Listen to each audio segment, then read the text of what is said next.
Brilliant. So welcome back, ladies and gentlemen, to our second last session of the week. So Rose, we are almost there. We're almost there at the end of this online conference that we first started dreaming up only 2.5 weeks ago. Who would have thought?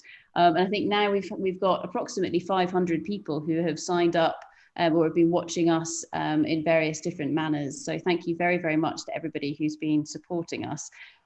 As our attendees begin to join us for this afternoon session, as always, we have an absolutely phenomenal lineup for you. We've got individuals from all over the world who will be sharing with us lots of different perspectives and insight with regards to how do we go and find, mine and process, buy and sell rocks like these in a responsible manner in order to be able to turn them into useful products like one of these. So that's what we've been talking about over the course of this week. And hopefully, as you will have seen, or you'll be able to catch up because everything will be loaded onto YouTube for you, we're trying to be as open-minded as possible and to welcome all perspectives and opinions, because it's through that we're going to be able to learn from one another and push forwards and make sure that we really do look after and are stewards of our raw materials in a responsible manner. So just in terms of housekeeping, those of you who are joining us on Zoom, I am sure that you are experts with this now, but just in case you're new to Zoom, down at the bottom of your screen, you will see a number of different buttons that you can play with. These include the chat function. So through chat, you can ask questions, give perspectives, engage with all of our fabulous panelists. So please feel free to play with that. You will also see a little raise hand button, and if you press on that, a little blue hand will appear beside your name. And what that means is that either Rose or myself can come and make sure that you're okay. And if you have any questions, etc., that you would like us to deal with, let us know and we'll come and help you. The third button that's down the bottom that will be useful for you is the Q&A button. So if you click on that, a little questions box pops up, and it's through that you can ask us lots of questions, and all of our wonderful panelists will either be able to answer them live at the end of their session or be able to type answers to you electronically. Now, we're obviously not just on Zoom, we are also on YouTube. So those of you who are dialing in and watching us from YouTube, I can see you guys all piling in now. You can also ask us questions through the comments, or feel free just to send us an email at hello@responsiblerawmaterials.com. All of these channels are working, and so far over the course of this week, we've managed to have engagement and pull in lots of lovely comments, concerns, questions, ideas from all of you through these different routes. If I now just quickly share my screen so that you'll be able to see the website. For those of you who haven't been here before, this is of course our main repository for the information that we've been using. Anybody who wants to get into the Zoom meeting, please sign up for the conference here so that we can send you through the dial-in details, etc. What we also have in here are the abstracts. So for example, for this afternoon session, if you go into the abstracts button, you will find either all of the abstracts for this week here when you first go into the page. But if you click on Thursday afternoon, because that's the time of day for Rose and myself here in the UK. So unfortunately, everything is in UK time. So any of you dialing in from elsewhere in the world, imagine that you're sitting here in slightly overcast United Kingdom.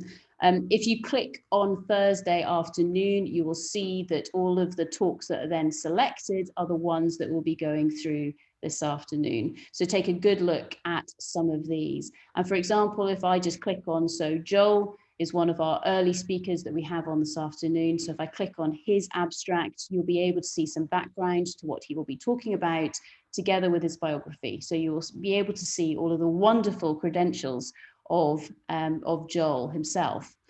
Also within here, you'll see that there is a donate now button, and that will take you through into the Virgin Money Giving page.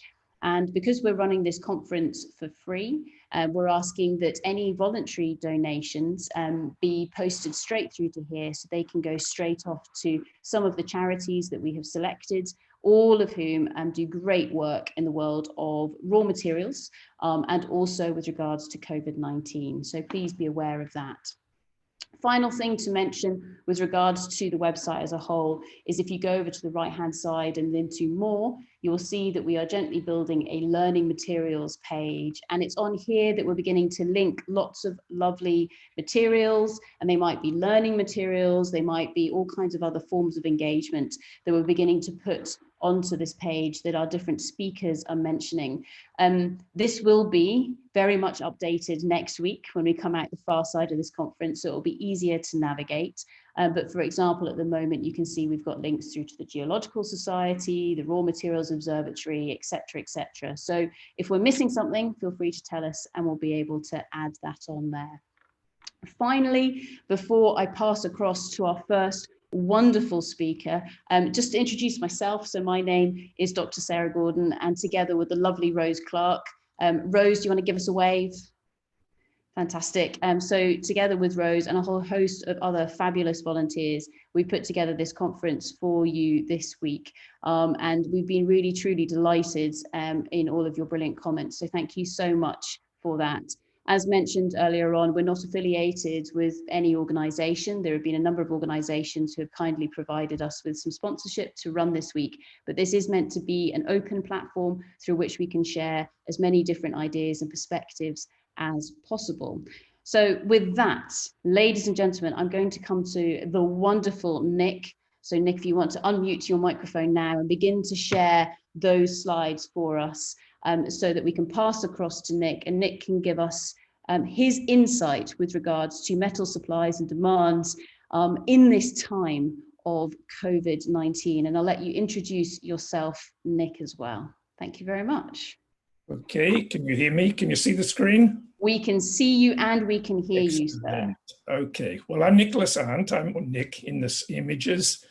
I'm a geochemist, petrologist, in other words, a geologist at the University Grenoble-Alpes.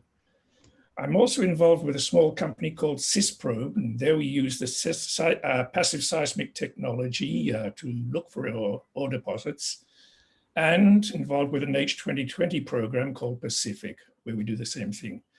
Now, Sarah, I've changed the title of my talk because COVID has been talked about a lot in past days. I'm going to talk about a related topic, which is public perception of mining in Europe. So I'm going to start with this statement that I saw in an article from the BBC on urban mining. The extractive industries are responsible for over 90% of biodiversity loss, according to UN's own Global Resources Outlook. I said, is that possible? 90% due to extraction industries? So here, you can maybe see my mouse. This is the report. It's an excellent report by the International Resource Panel. And indeed, on page 5, we find this statement: 90% of biodiversity loss and water stress are caused by resource and extraction and processing. And next to it, we see a picture of an open pit. So the message seems clear. Mining causes tremendous damage to biodiversity. But when you look in the report in a little bit more detail, we find it's not so straightforward, because here on the right, we see that we find metals, non-metallic minerals, fossil fuels, what we would normally call extraction industries. But there's also this item called biomass. And it turns out that biomass includes agriculture, grazing, crops, biofuels, also forestry, even fishing. So when we look at this diagram, that helps us explain this diagram here. 80% of loss of biodiversity is due mainly to agriculture and other activities. So BBC picked this up, misreported it, and I think contributed to the relatively negative image that the extraction that mining has. Now, I'm going to relate this to the next slide, where we see, as we've seen before, that Europe imports most of its metals. Here's Europe, like US, a major consumer and importer of metals. And here's Europe, production, a little bit from Ireland, some from Eastern Europe, and the central part of Europe is here. For decades, through the last part of the last century, nobody really cared much about this. The politicians said metals arrive in boats at the major ports, and we don't need to worry about it. They worried about agriculture, 60 billion euros a year for the common agricultural policy and nothing for the minerals industry. Until about 2011, with the rare earth element crisis, when China restricted exports of rare earths. And this spawned a number of national and Europe level programs, which we see here, whose goal it is to secure a supply of raw materials for European industry. These programs have a lot of justification because mining can be done responsibly and efficiently in Europe. I'd like to refer to the Aitik mine, Bolidens Aitik mine in northern Sweden, a harsh climate, a mine that respects relatively stringent social and environmental conditions, but mines copper with an average grade of 0.27%. And this, people in the business will know, is about half the average grade throughout the world. Mining can be done properly in Europe. Another example is the Lachine mine, lead zinc in Ireland, a relatively compact underground operation. When it was operating, now it is closed. And here to the right, we see the successful restoration, which was done at the site. So we have good examples like this. We can say, well, there should be mining in Europe, but not everybody agrees. And here I use the term interested parties, advisedly following the discussion yesterday. Not all groups support mining in Europe. The image was taken a couple of years ago in western part of France, where a small company proposed to do some exploration. They did it properly. They talked to the local communities. They explained what they were going to do. But then 3 weeks later, there were well-established groups in all the villages who opposed the idea. They had some justification because there had been previous mining in the area, and that wasn't done properly. But their point of view was rather radical, as seen in their slogan, "No to mines, not in Rues," which is the area where we are, "not anywhere." They thought there are credible alternatives to mining. We simply don't need to do this. I'm going to go on further and talk a little bit about this comparison between agriculture and mining. You know about the locavore movement, the idea that we should consume local products. I like the idea. We should do that. Support local industry, support local farmers, get fresh produce and so on. We should avoid food miles, the idea that we import green beans from Kenya. But why do we never talk about metal miles? Because what we consume in Europe comes from far away. Ores are heavy, metals are heavy. There's clearly a penalty for this. Why don't we talk about this? Mainly because most of us in this crowded part of the globe don't really like the idea of mines in our backyard. So now leading to coronavirus. I thought about this. I'm not going to talk about the rumor that a Mexican beer has rebanded. I'm not going to talk about the economic crisis because that's been well covered, as has the climate challenges. But what I'm going to talk about is the reaction against globalism, calls for protectionism that seems to be associated with the current crisis. Here are some quotes. Here in France, people got very worried because we don't produce many masks or pharmaceutical items here in France currently. It comes from China. Here's a quote from a policy paper of the Schuman Foundation when they said the pandemic has revealed Europe's vulnerabilities. We are too dependent on the outside world. Another one from Science Business Newsletter from 2 days ago. Governments are anxious because, let me just get there, because there are, I'm just going to do something here because I can't read it, are anxious to make their economies more resilient, are looking to bring back offshore manufacturing. But these ideas, from what I've been able to see, never extend to the minerals industry. I'm just have to do this. There we go. So my question is, why are mineral resources ignored in these discussions? And an associated question, why does mining have such bad press? We know why it is, because mining was done badly in the past and is still being done badly in a lot of places throughout the globe. But another factor is the sites where a lot of people, a large part of the population, the policymakers also to some extent, get their information. They get it from sites like this one here, a French site called Stop Mines 23. And this is the site which provided a lot of information for the groups that demonstrated against mining in Ruas. The site is quite good because it provides information, background information, but it's also a bit of a mismatch with rants from anti-vaxxers and other people like that. Here's another site, Earthworks, and they write to me directly. Dear Nicholas, Chelsea Dow is making bracelets from cloths materials because she says that bracelets are made from precious metals that come from harmful mining. And I asked the question, can we try to counter the misinformation on these sites? Can we open up lines of communications with these groups? So I thought, can we use the social media? Can we perhaps get an influencer, somebody who can sway the target audience to help us do this? So I Googled science influencer and I came up with this group here, 10 people, old, male, affluent. I'm older than them, but probably less affluent. Or there's another term I found in this chat yesterday, well-paid spin doctors and consultants. That's probably not what we want.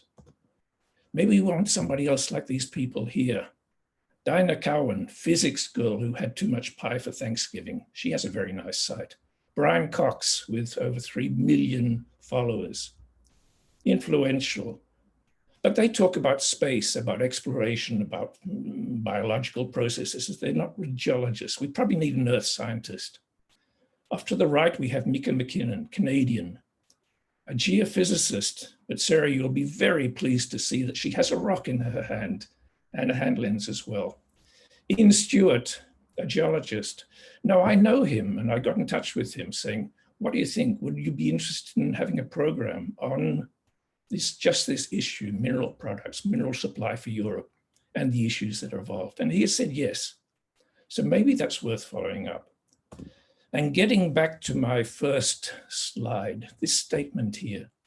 When I read it, I got in touch with some people I know, Richard Harrington, John Thompson, and others. And I said, can we do something about this? So we got in touch with BBC journalists. I won't give their names, but they're people we know or know of. We've said, would this be interesting for you to do a program on this subject? And so far, the response is positive. Now, Sarah and Rose, you've produced a remarkable body of information here that I think that we've told the BBC producers they could use, and we are hoping to follow this up. So thanks, that's my talk. I'm waiting for questions, happy to answer them. And I'm waiting to hear from Sarah whether thunderous applause is now echoing around the internet. Thank you very, very much, Nicholas. And yes, you guessed it. There is amazing applause rolling around the world right now in thanks for your fantastic presentation. So brilliant. Thank you very much for that, Nick. So to this, I mean, I think you bring to the fore some really, really pertinent points. And the fact of, we talk about eat local, avoid those food miles. Where are these metal miles? I have to say, I loved your rebranding of a certain Mexican beer. So thank you very much for bringing some humor to this afternoon session. That's brilliant. From your perspective, I mean, other than, say, for example, getting the BBC, for example, to be engaged, are there any other avenues that we as a community should be leveraging or pushing on at the moment? Because I imagine that it is a multi-pronged approach that needs to be looked at here. I think there are two target audiences. We have to think if we can approach BBC and get them to do something, who would we like them to talk to? I would like to think this would open up lines of communication with the people who have the website in France, or the other one, the Portuguese one, which we heard about in the chat yesterday. That would be good. But I'd also like to see if we could get in touch more with the policymakers, the people in Brussels or London or Washington who make the decisions. And that's tougher. There we have to find a way to communicate with them, to get the message across to them. And I think to do that, we can use your site, the webinars, this information. We also have to use other types of media and means of communication. Brilliant. Yes, so I think that builds really nicely actually on some of the discussion that we had this morning about, yes, we've got to make sure that those policymakers, etc., truly understand what's going on here as a whole. So 2 quick comments before we go on to our next speaker here. So firstly, a massive thank you to the wonderful Richard Harrington for pointing out that today is indeed St. Corona's Day. So there we go, that's perhaps fairly apt. So that goes nicely with your rebranded beer there, Nicholas. But the second comment here is perhaps a question that comes in from Sandra. And Sandra's asking, she's saying, isn't the European perceptions about mining linked with a lack of trust with regards to justice? Are people afraid that in the case of a disaster provoked by bad management, the people responsible for the disaster will go free? Very true. That we've heard a lot about trust and the need to have trust if people, populations, local communities are going to accept mining operations nearby in their backgrounds. And again, I'm going to make a push for Europe. Basically, things in Europe run relatively well in most cases. Mining operations now, from what I know, are relatively well handled. And this brings back to the original question, the case I'm trying to make, that at least some mining should be done in Europe rather than other areas where there'd be much poorer control on what goes on, partly because of policy limitations, partly because of the justified lack of trust of populations in the government, the governors, the people who govern them. So this is an immediate thought, another plea for a little bit more mining in Europe. Brilliant. So with that, Nicholas, thank you so much for slotting into this tight time slot at the beginning of this afternoon session. Another massive round of applause is coming at you now from behind those microphones. Thank you very much. So ladies and gentlemen, we are now going to move from the wonderful world of Nicholas across to the wonderful world of Joel. And Joel, as you can see here, is beginning to share his slides. And Joel is going to talk to us this afternoon with regards to responsibility-driven earth scientists, initiatives from the classroom to the United Nations. Joel, over to your wonderful self. Thank you, Sarah, and thanks to both you and Rose for putting together such a fantastic conference, being so innovative at a time where we need to come together and have conversations like this, and for also choosing to support Geology for Global Development as one of your charities through this conference. I want to reflect on some of the experiences that we have as an organisation today in terms of embedding responsibility into the training of earth scientists so that they can contribute to sustainable development, but then also going from those grassroots classroom initiatives to work that we've been doing at the UN in terms, and building on from that previous talk actually, in terms of representing the importance of earth science in those global forums. You mute my audio. A few perspectives on responsibility to start with, and what this is from the types of work that we are doing as an organization. So first of all, I think responsibility is around actions that work towards achieving versus undermining the Sustainable Development Goals and other global development frameworks. So the SDGs have a vision and have the potential to transform society for the better, to give dignity to all people, to meet the needs of present and future generations in a responsible way. And I think responsibility is about working towards that. I think it's about just as much about how we work as what we do. So the idea that the means by which we do something is as important as the end and shapes that end process, that the process of doing our earth science can contribute to the SDGs as much as the outputs at the end. I think responsibility is something that requires ongoing reflection, as well as it's not just something that we build in at the start of a program, it's got to be, or an activity. It's something that we have to learn how to document and embed our learning throughout the course of a project or an activity. I think it's around, there's a collective duty also, that we're all responsible for responsibility, considering what it means in our disciplines and sectors. And then there's a sense in which I think those interfaces between groups and disciplines are important not to let slip through the cracks, but we need to think about what are responsible approaches for sharing information across sectors and cultures.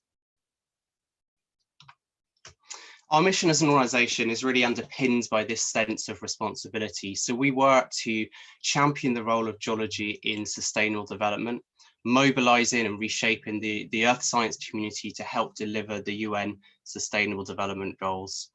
So we're working with earth scientists passionate about responsible supply of raw materials, but also those who are interested in hydrogeology, disaster risk reduction, a whole range of different earth science disciplines, but all coming together in terms of connecting to the UN Sustainable Development Goals.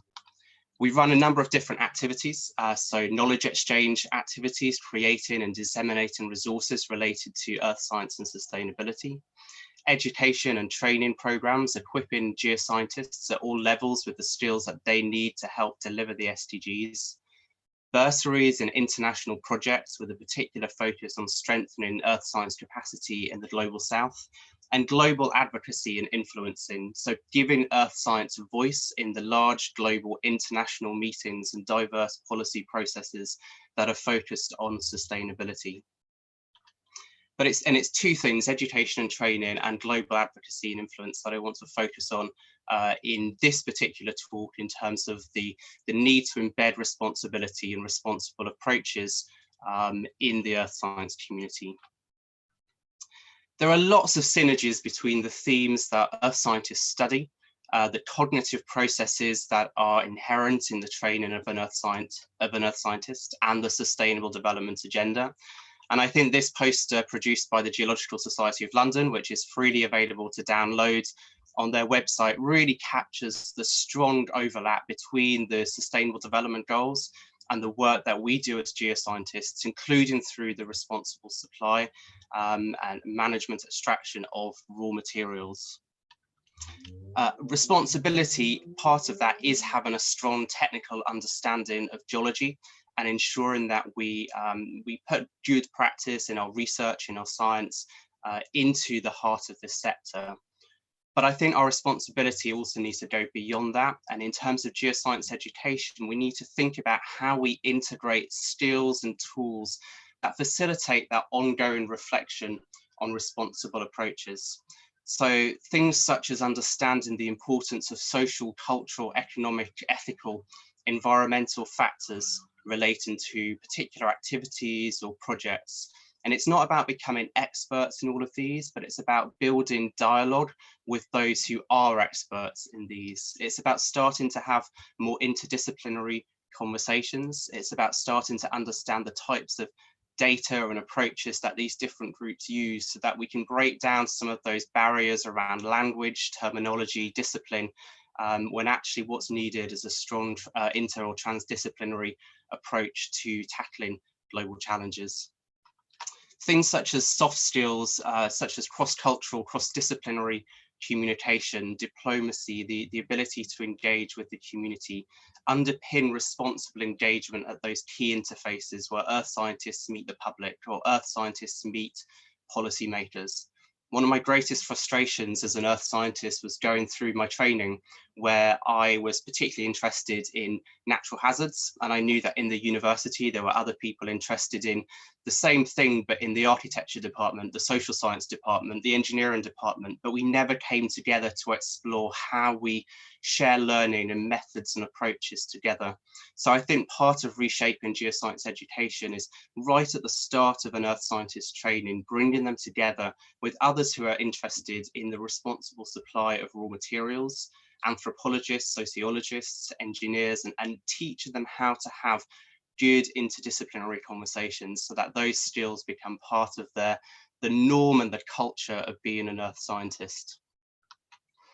So in terms of what we are doing as an organisation to help reshape geoscience education, we've been running a series of interdisciplinary challenge-focused conferences since 2013, hosted by the Geological Society of London, largely bringing together students and early career scientists, but with speakers from across a range of different disciplines in the earth sciences and outside of the earth sciences, to reflect on not just geology for sustainable development, but also things such as cultural understanding, diplomacy, science policy, to help to embed some of these skills into the understanding of the earth science community. We've set up a network of university chapters focused on earth science for sustainable development in universities around the UK that organise the kinds of seminars that I wish I'd had during my training, where they bring together those different disciplines to explore issues, where they have speakers from NGOs, from industry, from academia, reflecting on how science is brought into their work and shapes the decisions that they make. But one of the challenges is that currently so much of this is extracurricular, is separate to the mainstream formal education of earth sciences. And I think something that we need to explore is how we bring in some of this skills development into the mainstream training of the earth science community to help them contribute to the responsible extraction and management of raw materials. Some of our learning around this theme is captured in a book that will come out later this year that BGS and Geology for Global Development have been editing together, looking at geosciences and the Sustainable Development Goals and setting out some vision around what earth science training could look like and the range of skills that need to be brought into the training of earth sciences. And we've also put some thoughts in a number of papers which I can send to people and make available to go on the website if that's useful. The second point I wanted to emphasize is the importance of global influencing, so responsible engagement and making sure earth scientists are present and active in global sustainability discourses. So earth scientists need to show up and be in those places where these conversations are happening, not just going to earth science conferences, but also being present and active and engaged in sustainability conferences. Things such as the UN Forum on Science, Technology and Innovation for the Sustainable Development Goals. So this is the annual meeting that sets out what the science priorities should be and are for different member states, different organizations around the SDGs. And you would think geoscientists would be there in their hundreds advocating for why geoscience matters, but sadly not. Involvement in the UN major groups, contributing to reports that have an open call for evidence around global sustainable development. There are lots of opportunities for geoscientists to be present and active and sharing, being responsible members of the global community and sharing their understanding. Why engage at this level? Well, I think, as I said before, we need to show up, we need to connect into these networks to make our earth science understanding available to a broader community of people. If we don't represent earth science as earth scientists, it's unlikely that other communities will be championing why our discipline is so important and the learning that we have. It's also a way of sharing high-level geoscience messages and helping those get embedded in key global reports and documents. So by contributing to an intervention at a plenary session at the Science, Technology and Innovation Forum, you can get wording into the reports that then goes through to the high-level political forum where ministers and senior government officials are talking about priorities relating to sustainable development. But you've got to push on that domino, that set of cascading impacts from the start. And also it helps us to move our work from that set of activities and outputs that maybe we're used to as earth science academics to outcomes and impacts essential for delivering the Sustainable Development Goals. very briefly focusing in on the UN Forum on Science for the Sustainable Development Goals, as this is an annual UN meeting. It brings together member states, civil society, the private sector, the scientific community, UN entities to explore gaps and needs in technology, science cooperation, innovation, normally around a specific theme and a subset of the Sustainable Development Goals. We engaged in this meeting in 2018, and we are, to the best of our understanding, we were the sole geoscience organisation to be present. We worked with a number of organisations to highlight the increasing demand for minerals if we're going to achieve the Sustainable Development Goals. This was in the context of rooms where people were talking about the fact we don't need to do any more mining. We've got enough, we just need to get better at recycling. So I think, again, that earth science perspective was incredibly important to bring to the room. In 2019, funded by the International Union for Geological Sciences and UNESCO's International Geoscience Programme, we led an international delegation of early career earth scientists to be part of that programme, to convene the first geoscience-focused side event in the forum around earth science education, but also to highlight again, the resource requirements for green technology is one of the particular themes of that conference, and the importance of building strong, responsible science communities of practice. Some of the messages that we shared got embedded into the final report from this meeting, that then, as I say, goes on to the high-level political forum where ministers come together to discuss the priorities. So getting into those spaces and talking about why earth science matters is incredibly important, because that's the only way to get things embedded into documents that can then feed through to those high-level processes.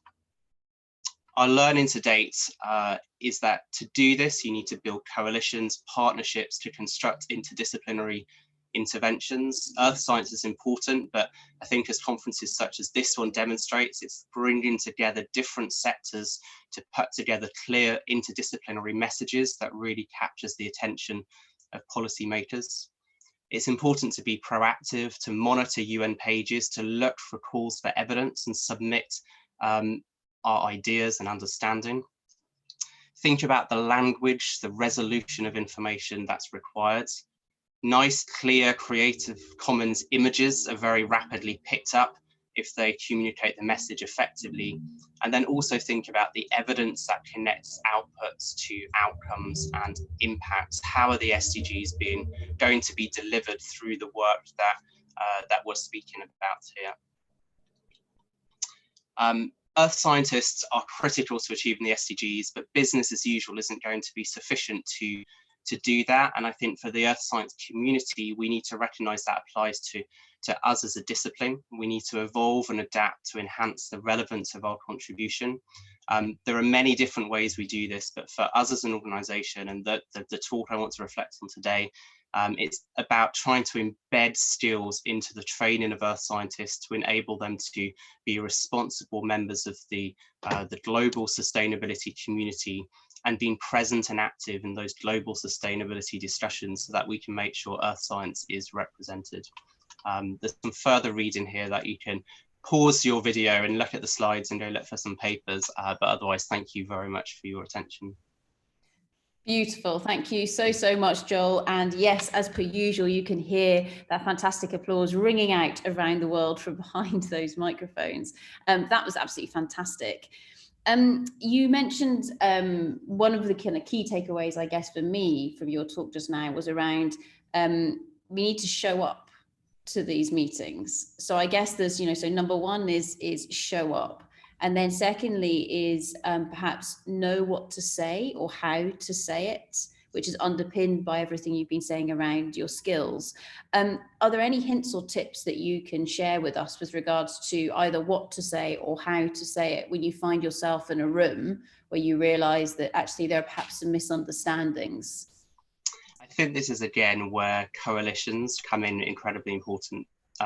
Very important. We worked with the UN Major Group on Children and Youth, which is the mandated space for those people under the age of 30 in the United Nations. So we'd worked with them previously, but they're very good at understanding how to take a few sentences written in my earth science academic language and putting it into the language that would be picked up by UN member states. They understand what's been discussed in previous meetings and the run-up to forums such as the Science, Technology and Innovation Forum, and can help to get some of the key buzzwords or key phrases that people are very keen to hear into what you're saying, to give it greater likelihood of being brought into the report at the end. So I think as an earth scientist acting on your own, it's very challenging, but if you can embed yourselves into those major groups, perhaps a more relevant one for the community here is the Science and Technology major group, which comes under the International Science Council.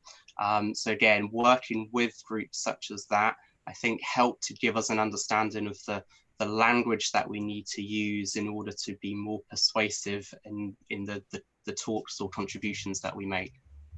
Great, thank you very much, Joel. And one final question before we move on to the lovely Rob, and this comes in from Christian, and he's asking us, Joel, is it possible to order specific geology education materials for schools? To order them?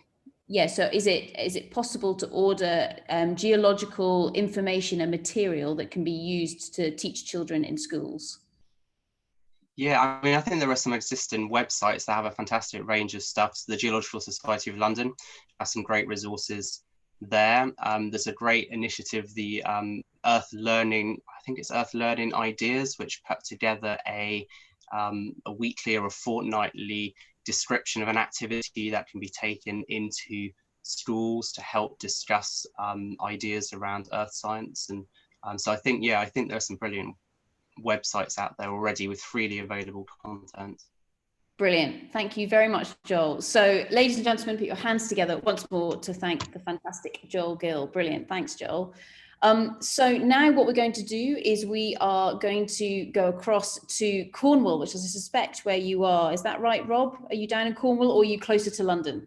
I'm actually in closer to London at the moment.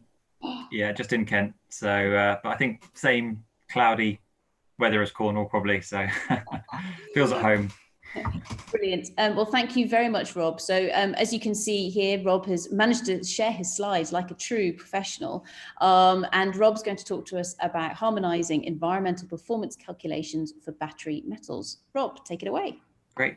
Well, thank you very much for inviting me to talk at this conference. It's a really important event, and it's amazing to see how many great speakers you've got. Yeah, so I'm going to talk today about harmonizing the environmental performance calculations for battery metals. And it comes at quite a, so I'll just give you a quick introduction to Minviro. So as mentioned, we born in Cornwall, so I completed my PhD down at Camborne School of Mines, and then formed a spin out. So still connected with Cornwall and a lot of the activity going on down there. But basically, we quantify and help reduce environmental impacts for mining projects, and mostly in the battery and technology metal space. So we provide both consultancy and software solutions, really just trying to improve the environmental performance of operations right through the life cycle of projects.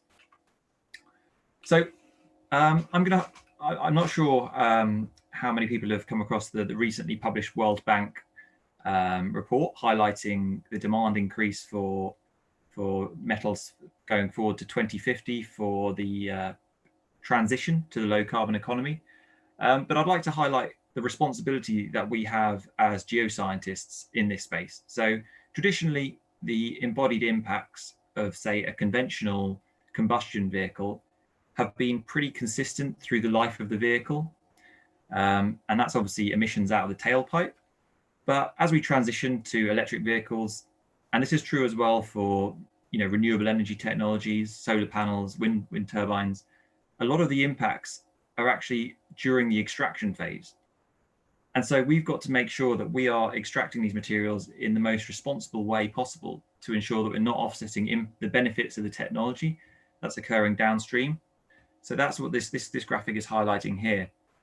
The objective is that over the life of the technology, we want to make that box as small as possible. We want to make that footprint as small as possible, whether it's carbon footprint or whether it's other impact categories, biodiversity loss. And that was really interesting to see the talk earlier about the the 80% being, or 80 or 90% of the impacts being associated with raw material extraction, which is very broadly set. Yeah, so this again is referring to the World Bank's Climate Smart Mining recent publication, which highlights the materials that are going to be in great demand going forward to 2050. And interestingly, graphite has come right to the top in terms of demand increase, owing primarily because of use in battery storage. And what is interesting about this is we really don't have very good data about the environmental impact of different graphite production routes. So we might have a few academic studies which might look at very specific projects for, say, natural graphite production, but we really don't have good, robust and transparent data on the production of, say, synthetic graphite. And this is again highlighting from that limited data the calculations that they did for the World Bank about what the impacts, the CO2 impacts would be from this increased demand in these materials. And as you'd expect, aluminium is going to be important in the future, and aluminium production is energy intensive. But I would say that aluminium is probably one of the commodities that's the most advanced in terms of understanding their embodied impacts and using a life cycle perspective doing this. As I said, graphite's not very well established, and lithium, again, they might have a few data points which are outdated and not suitable for today's technology. So I won't talk about life cycle assessment too much, but this is the basic approach that we use. Happy to talk about it for as long as anybody wants. I did my whole PhD on that, so happy to talk about LCA methodology and everything if anybody's interested in that. But I just wanted to highlight as well that these static values that are being used for these calculations by the World Bank and other institutions, they don't necessarily reflect the reality of future resources. This is an example from a publication by Rembrandt Coupellaert in 2016, just looking at how the change in grade for copper projects influences the energy requirements, and so therefore will really impact the CO2 intensity if you're assuming the same grid mix. And you also have evolving technologies and evolving resource types. You know, an example is in the nickel space. We might be moving away more towards laterite type deposits in the future. I also just wanted to highlight that, you know, we're not just talking about climate change. That's a common impact category that's picked up by everyone, and rightly so. It's very important, but it's important to note that there are a number of other impact categories that we need to make sure that we're not impacting as well, like biodiversity loss, and a particularly impact one going into this 2020s, 2030s is going to be water availability. I won't talk about too much about product-oriented studies today, but I just wanted to highlight this is again highlighting this reflects really well to the previous talks, where policy isn't necessarily directed at the raw materials side. These are three examples of life cycle assessment studies which have looked at the environmental impact of battery manufacturing and use in vehicles. And the limitation for these studies isn't in the methodology that they're using, but it's in the quality of the raw material data that's going into the model. So, and this is to highlight the point here. So Minviro recently completed a life cycle assessment study for lithium hydroxide production, looking at different sources. So we looked at the South American brine and also looked at hard rock spodumene coming from Australia and then being processed in China. And those results there on the right indicate that you've got from South America brine, you might have an impact of 5 kilograms of CO2 per kilogram produced, whereas from Australia spodumene, you might have an impact going up to 15 kilograms of CO2 per kilogram produced. Now, those studies that I showed in the previous page, they're using a single number from a database which looked at a study from 2008, doesn't have the relevant technology today.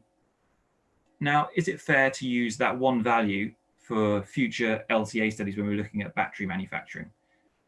So my argument is that we need a greater level of granularity and detail for these different raw material production routes so that we can make better calculations for improvements in efficiency and when we change technology and we create, new battery technologies. And this is also true for graphite. Graphite is even more opaque than lithium and even less data available. So if anybody's interested, we posted this recently on LinkedIn, which highlights the problem and highlights what we're trying to do, which I'll go on to now. So there's a lot of insinuation and discussions about integrating policies which are trying to formalize the embodied impacts of a lot of these technologies that are being developed, whether it's electric vehicles or renewable energies.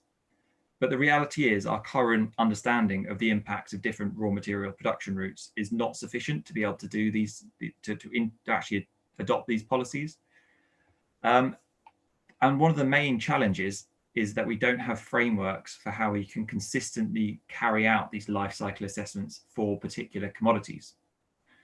And these frameworks, basically, it's almost like a recipe book.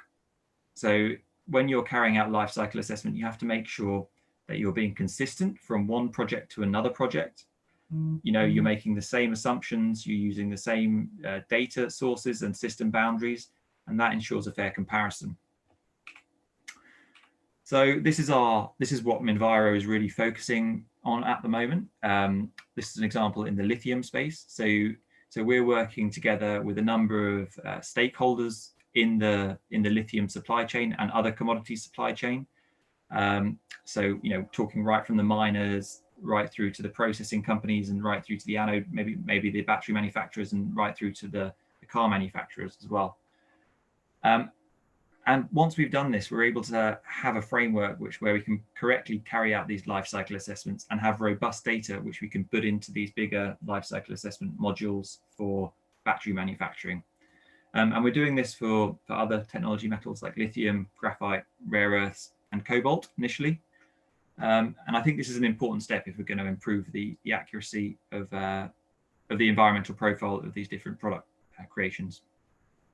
I think that's it. Thank you very much. Fantastic. Thank you very, very much, Rob. As always, the rounds of applause are raining around the world. So brilliant. Thank you so much to you for that presentation. The questions are coming in thick and fast on the different channels, actually. So we've got some really good discussion going on YouTube at the moment. But one question from me, so everything that you've got here is absolutely fantastic, especially when you're trying to understand that, the full life cycle assessment, etc. Is there a potential threat of having a little bit of paralysis by analysis rather than people just getting on with making decisions? Or where do you see that tipping point is? Yeah, no, I absolutely agree. And this is from conversations with mining companies. They don't want any additional requirements to do analysis and calculations, especially in the sustainability space where this is evolving very quickly. I think what we need, it's worth putting the effort into doing an assessment consistently and correctly, rather than doing ones that aren't consistent across projects. At the end of the day, that's not useful to do one company to do one style of assessment and another company to do another style of assessment.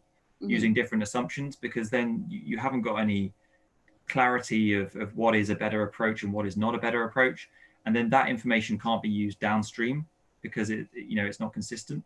So I think there needs to. I think the EU has been trialing these frameworks, but again, this is going back to the point where raw materials isn't at the forefront of the important things. They're prioritizing other frameworks in other sectors. So we're trying to bring together stakeholders in the industry and get consensus there, and then hopefully we'll have a skeleton for the bigger organizations to adopt in the future. Great, thanks for that, Rob.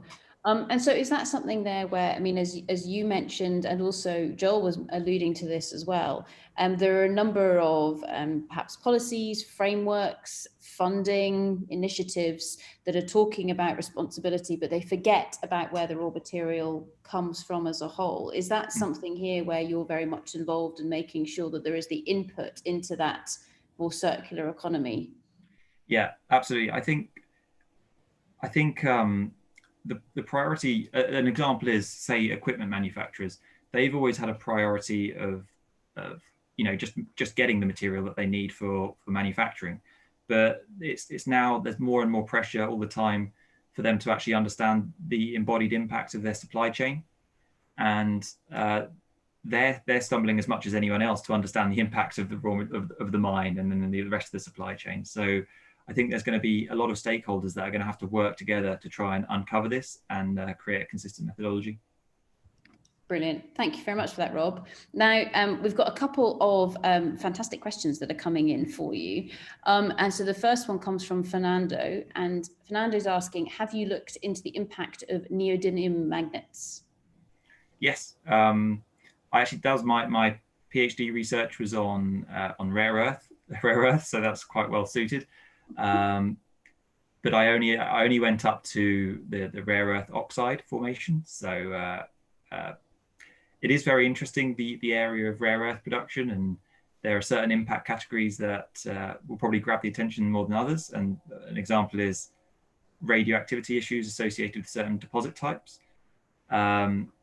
But yeah, I mean, happy for, was it Fernando to send me an email, and I can send him some of the resources that I did on rare earth production.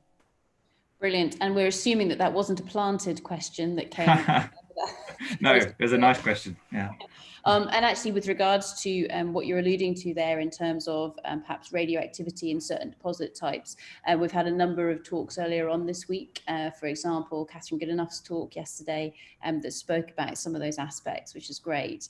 Another question here that comes in from Sandra, and Sandra asks, many people are talking about hydrogen as an energy resource, which is still much to be improved. But should raw materials as a sector provide a boost in the technology and in the respective life cycle studies, mainly regarding the metals for the technology? And is with this within the gambit of geoscience? Yeah, I mean, the whole principle of life cycle assessment is so you can compare these types of technologies. It seems that hydrogen seems to have been put to the side over the last 5 years or so, but it seems to have had a resurgence, especially, I mean, I'm hearing a lot of news come out about funds going into further developments and development. But this is what life cycle assessment is for, to be able to compare systems that seem very complex and different, but you can, take into account the raw materials and the full life cycle costs, including the end of life, and compare, say, wind energy with energy storage versus hydrogen. Great, thank you for that. And final question, back to Fernando again. So I assume that this is another planted question that we have here.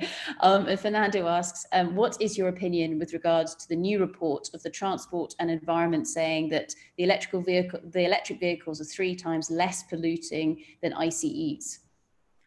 So this is really interesting, and I saw I recommend to everyone to go onto that platform and play around with the tool, because it is very interesting. You can simulate your car being in different parts of the world and seeing how the different grid mix impacts the overall CO2 intensity. But again, this study, the limitation to that study is the same. It's the raw material data going into the model.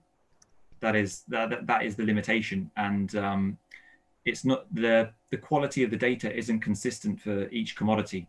So as I said, there's very few data points on the different graphite production routes.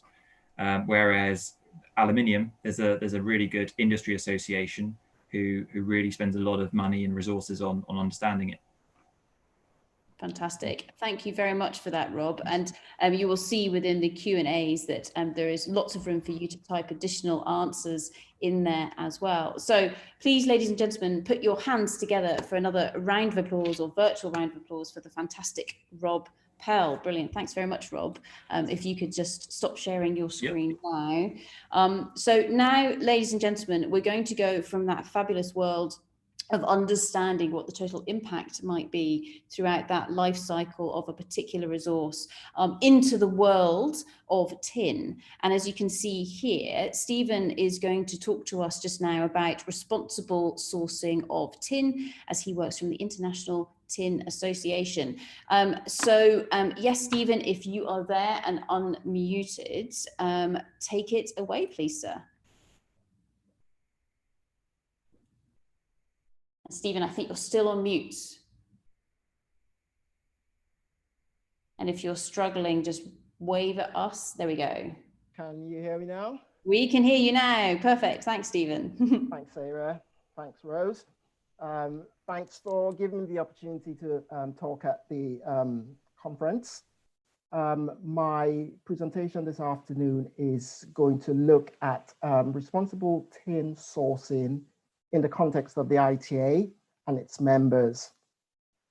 As a matter of introduction, my name is Stephen Taiwo. I'm a supply chain standards manager with the International Tin Association. So my presentation is split into 5 sections. So the first section will give an overview of the ITA, the International Tin Association. The second one will look at what the ITA does. And then the third section will look at the 3 tools we've developed to promote and drive responsible tin sourcing within the supply chain. And then the fourth section would try to pull together the 3 different tools and how they interact with the different actors within the supply chain. And then finally, I'd like to conclude with some food for thought or some ideas on what the perceived future of responsible tin sourcing is. So the International Tin Association accounts for 75% of global tin production through its members located in 10 countries across 4 continents. The association has 4 core goals. The first is to provide leadership by working with stakeholders to determine strategic direction and priorities in the tin industry. Secondly, take responsibility in the sector by implementing projects to resolve issues impacting tin supply and its players. Thirdly, to manage, coordinate the expectations of stakeholders such as tin users, regulators, NGOs, and wider interested parties. And then the fourth one is to simplify the burden of reporting through integrated cross-recognized tools benchmarked to relevant standards. And one of the core tools we've developed to actually address this issue is the ITA Code of Conduct. So moving on to the tools.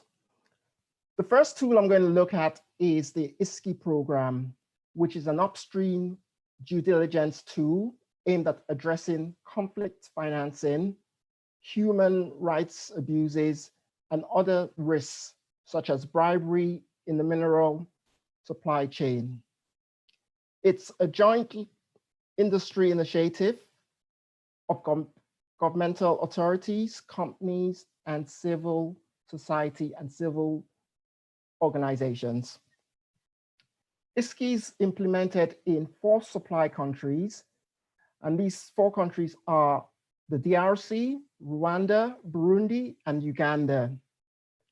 And its operational area covers over 88 million hectares, which is roughly about 3 times the surface area of the UK. The program provides company and on-the-ground monitoring annually for 115,000 tons of 3T concentrates. So that's tin, tungsten, and tantalum, and has a social impact, which would link back to the SDGs, which was mentioned in a previous talk, by having an impact on the lives of 70,000 miners and workers in related services to the sector and their dependents.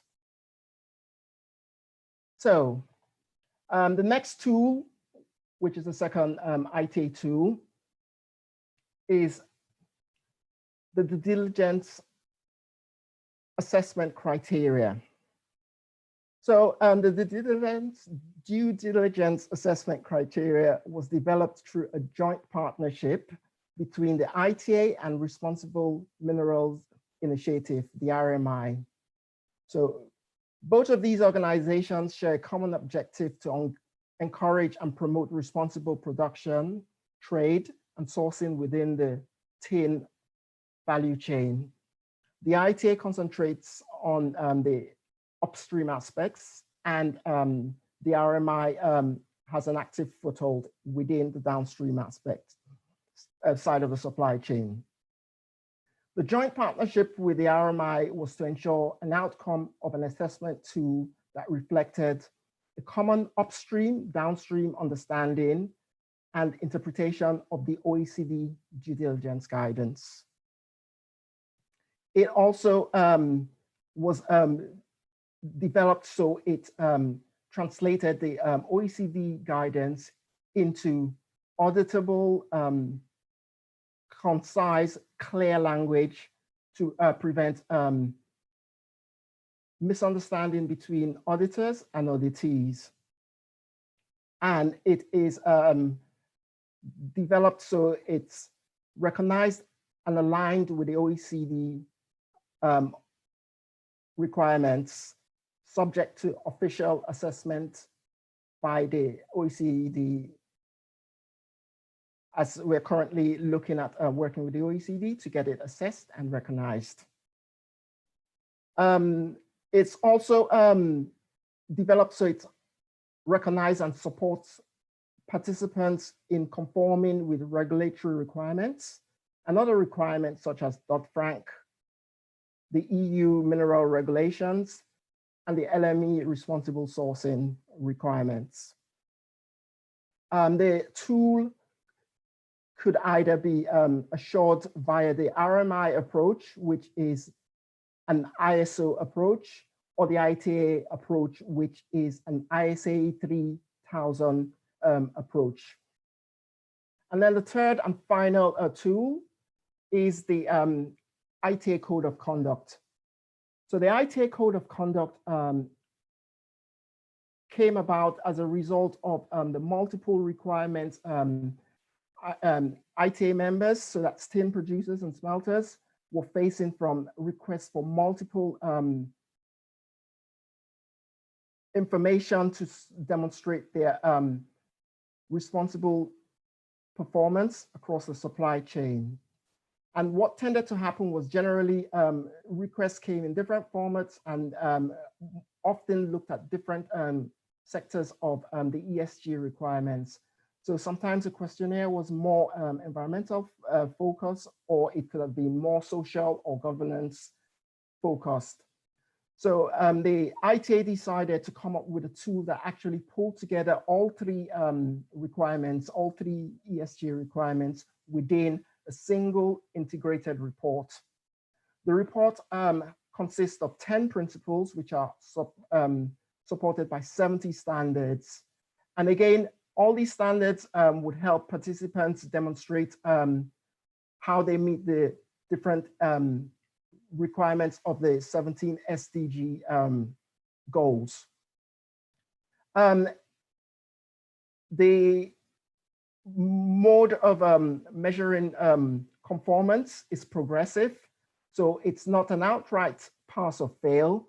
And the benefit of this is, due to the phased ranking, it's adaptable and it's to the scale of the business, its scope or maturity. So what you find is, regardless of the size of the business, it's able to engage with the tool to report its performance and how it's what it's doing. It also encourages continuous improvement, because as it's not an outright pass or fail approach, companies are able to engage with it at whatever point they find themselves in terms of maturity. So my next slide, what I've tried to do is illustrate the different tools, the different ITA tools. So that's the code, the ISCI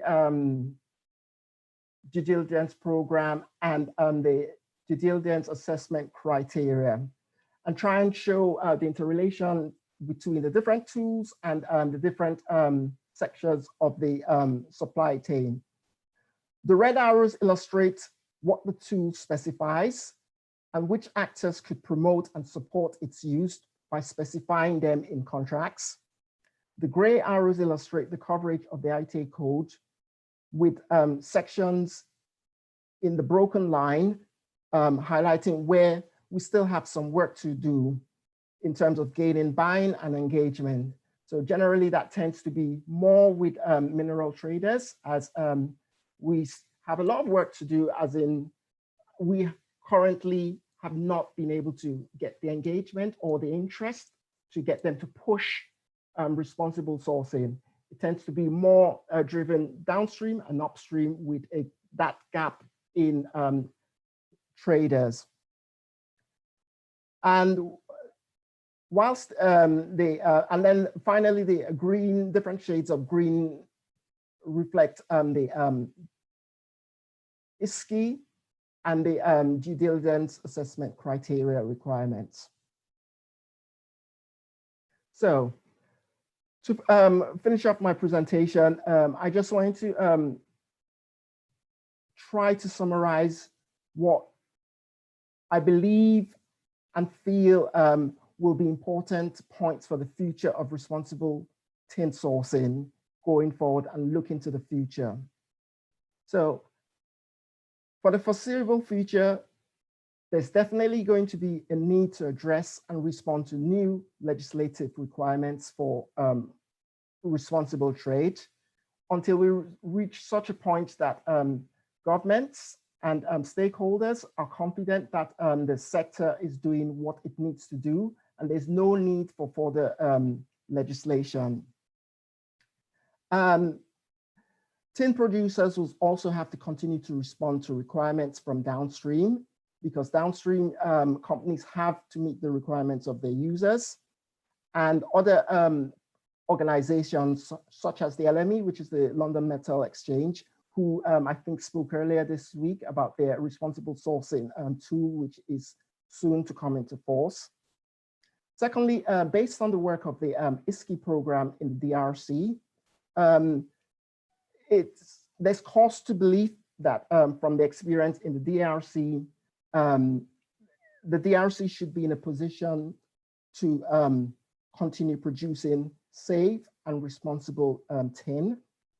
And then lastly, the ITA Code of Conduct should provide transparent information which will mitigate risks, as it's an integrated report and which measures companies on their performance across ESG, so that's the environment and social requirements. And finally, I think a combination of all these points together will drive progressive improvement and better sustainability within the tin supply chain. My final slide is a list of supply chain actors and players we work with to ensure cross-recognition of the different standards which we have within the sector and the tools out there to ensure responsible sourcing. Thank you. Fantastic. Thank you very, very much, Stephen. And as always, you can imagine that wonderful applause that is coming at you from behind those microphones. Brilliant. So just to pick up on some of the chatter that's going on, and ladies and gentlemen, you'll now be glad to know that we also have various people WhatsApping us with questions as well. So this is fabulous. The number of windows open on my screen and Rosa's screen is growing.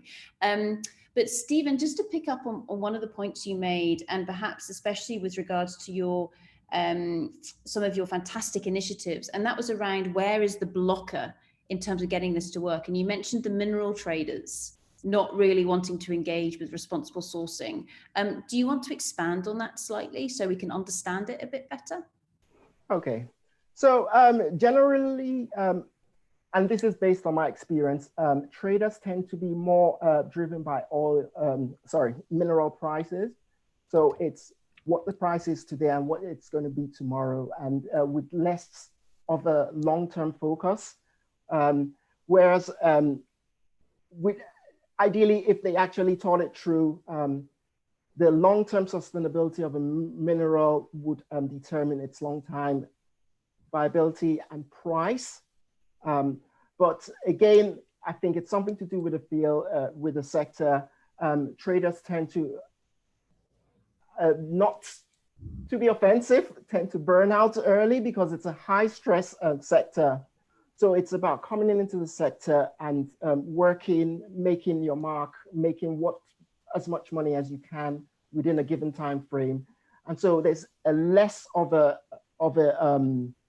long-term focus, and hence the reason why generally I think there's a lack of forward thinking of the need for sustainability to drive prices, because if you actually looked at, if they actually take time to look at the impact of sustainability on minerals and the price, it could actually work to their favor.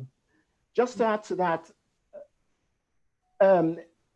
downstream companies as well, whilst they do a lot of, while there's a lot of requirement placed on the upstream sector, not many of the downstream companies tend to actually ask for the information or push for the specified information within their contracts, or request information to actually support the responsible tools, sourcing tools, and drive them and promote initiatives out there to drive responsible sourcing. So is this a case here where you're asking for those customers downstream of those traders to actually include in those contracts stipulations or specifications saying, we need to know exactly what the provenance is of this tin, for example? Is that what you're requesting?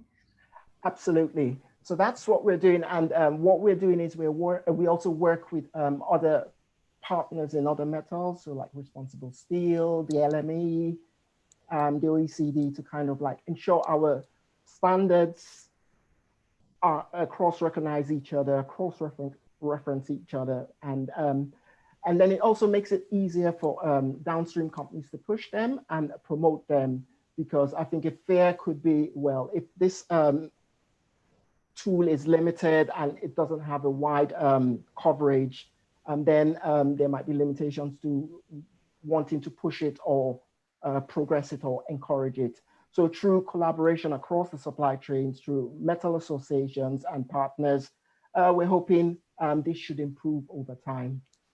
Brilliant. Thank you very, very much for that. So Stephen, I'm sure you'll be glad to hear, and anybody else who's interested in this, the session that we held earlier on today included a number of talks which link really nicely into this, including Grant Erskine, who talked from True Sourcing. So that was a case there of saying, how can we actually fingerprint where some of that metal, for example, has actually come from along that value chain. And he was actually followed up by Louis Machal from the OECD, so we could actually see that framework coming into play. So the final question for you just now, Stephen, is so you spoke to us about tin, and then of course going sideways slightly into some of those other Ts, so the tungsten and the tantalum, for example. Are there any other commodities that perhaps we can draw from a case study perspective, where people have managed to get that responsible sourcing to work in a perhaps a more connected manner? Yes, so as I said earlier, we, across the metal organizations, there's a lot of work going on in the background, in collaborative work in the background. So we have steel currently working on a standard, and a steel consists of the raw materials going into steel come from different metal sources. So they're working with metal associations from 30 core critical raw materials. So that's copper, zinc, tin, to mention a few, to actually drive and develop a standard that promotes and works towards the greater sustainability of metals as a whole. Brilliant, thank you. And a final question, because it's just snuck in here from Sandra. And Sandra asks you, well, she says that last week she read an article about the use of blockchain in the metal supply chain. Is that something you've been looking at? Would it help, etc.? Yes, so the ISCI program, which I mentioned, which is based in the DRC, is a traceability program. And I know I really can't talk about the ISKI program because I don't lead on it, but I know this is something they've considered. But I think one of the challenges for now is like when you look at regions like the DRC, where it's rural, it's the minerals and rural area, it's limited in terms of connectivity, internet access. These are potential challenges to blockchain because blockchain is dependent on technology being available and readily functional. So until such a time we're able to address these challenges, and these are ongoing things, and I think downstream companies who also are in technology also are looking into this. But definitely, blockchain is an area which is being looked into. It's not been ruled out, and it's potentially a good way forward. Brilliant. So with that, thank you very much, Stephen. Another round of applause from behind our virtual, or behind our real microphones.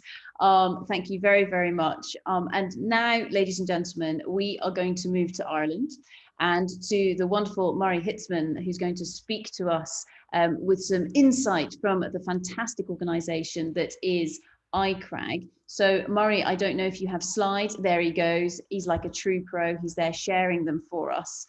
So once you've found this, if you want to, you can present them like that, or if you hit slideshow, that sometimes makes it a bit larger for everybody. There we go. Beginning to come. Perfect. There we go. So Murray, over to you. Thank you very much. Thank you very much, Sarah. Thank you, everybody, for listening.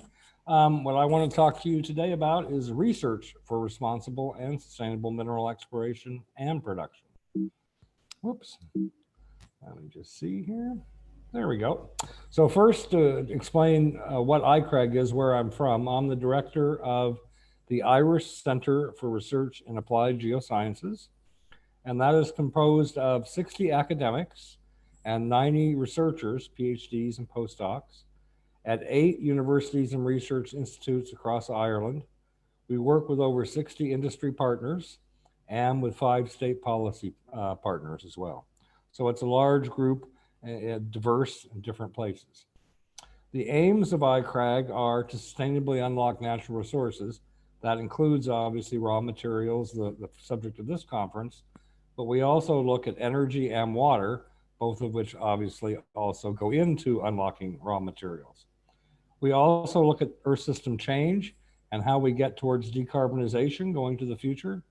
And finally, we have an aim to educate and improve understanding of geosciences, geohazards, and risk perception among various publics, as you'll see. So mineral exploration really has to be responsible both inwards, across the sector, so within the industry, if you will, but also outwards as well. And so at iCRAG, we're trying to actually look both inwards and outwards. Let me start with the inwards. In that area, we're looking at exploration techniques and technologies that are environmentally friendly, and societally acceptable, and based on what's happened with COVID around the world, hopefully probably in the near term at least generate a lot of jobs, because we're going to need to have much more job creation in the next couple of years. So I'm putting up here a slide originally from Richard Schodde, and what it shows is through time from the 1950s to the present, sort of the evolution of mineral exploration technologies, with geophysics on the bottom, followed by geochemistry, then geology in the middle, drilling and enabling technologies at the top. And we're clearly at iCRAG working on data from a number of these technologies to try and actually make them work better. So for instance, getting the most out of existing data sets, such as the Rathdowney trend on the left, using thousands and thousands of boreholes, geology, geochemistry, to create 3-dimensional models of geologic spaces. In Ireland, we're lucky we have large amounts of seismic data in the last decade. And so using that data to create 2D surfaces and 3D volumes, both of ore deposits and increasingly actually of the entire central Midlands of the country. Also trying to get the most from existing data sets in terms of geochemistry, using a series of analytical tools to look at things like trace elements, to generate vectors to ore, or based on the last talk actually, to fingerprint minerals and try and see if we can tell where different things come from in the world.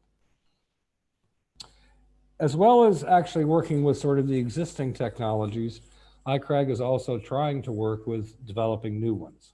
So I've highlighted here in red some of the ones we're actually working on. Down in the geophysics, looking at 3D seismics, 3D inversions, and developing new ways of looking at passive seismic. In the geochemistry, using a whole series of different tools, but primarily in the laser ablation ICP-MS space and mobile XRF, again, trying to figure out better ways to actually have those technologies do more for us. In the geology sector, we're, I hope, leaders in mineral systems, putting together new ways of looking for deposits, or in fact, whole new kinds of deposits, like new types of cobalt deposits that no one's ever thought of.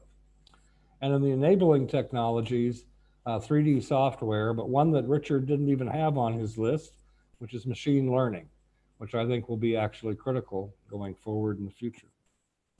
So a couple of these, just to quickly go through them. Passive seismic is one I'm very keen on.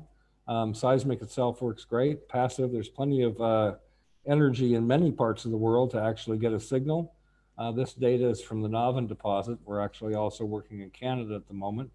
The idea to do this is obviously, one, hopefully it'll save money, but two, it's a lot more societally easy to get this permitted, because basically you don't have a big truck rolling through and thumping the ground. You just have these little cans that have to sit out there for a couple of months. So most people think that's a better way to do it. Developing new mineral systems. One of the places we've been working on the last couple of years, Central Africa, trying to look for how the world's biggest sedimentary copper and the world's largest cobalt district, actually, how did it form? Can we figure out ways to go look for another one, or at least other pieces of this one? Then we turn outwards. So the other is sort of the lanes we normally think of, the high-end analytical, geophysical, geological. But it's really important to actually think about where we work. So in ICRAG, we're also working to understand the concerns of different publics at all sorts of scales, from the national to the state or county, the local community, NGOs, et cetera, to try and educate publics about actual risks and benefits of mineral production, but also to educate ourselves and take cognizance of social, environmental, and climate justice issues. And for those of you who see the background, that is Ireland. So we have social justice issues here in Ireland, as well as many of you do in other parts of the world. So how do we do that? Well, part of it's actually understanding ourselves and how we're perceived. This is a really simple experiment, but actually was really enlightening for a lot of people. We had people just draw sketches of a mine. What do they thought of when they think of mining or quarrying? So you can see the geoscientist has a nice little sketch there of a plant, an underground operation, and a fault, and some protesters, as it turns out. And the non-geoscientist has this hole with a piece of equipment, a whole bunch of things on the side which say rubbish, mess, animals are unhappy, etc., ruins the scenery.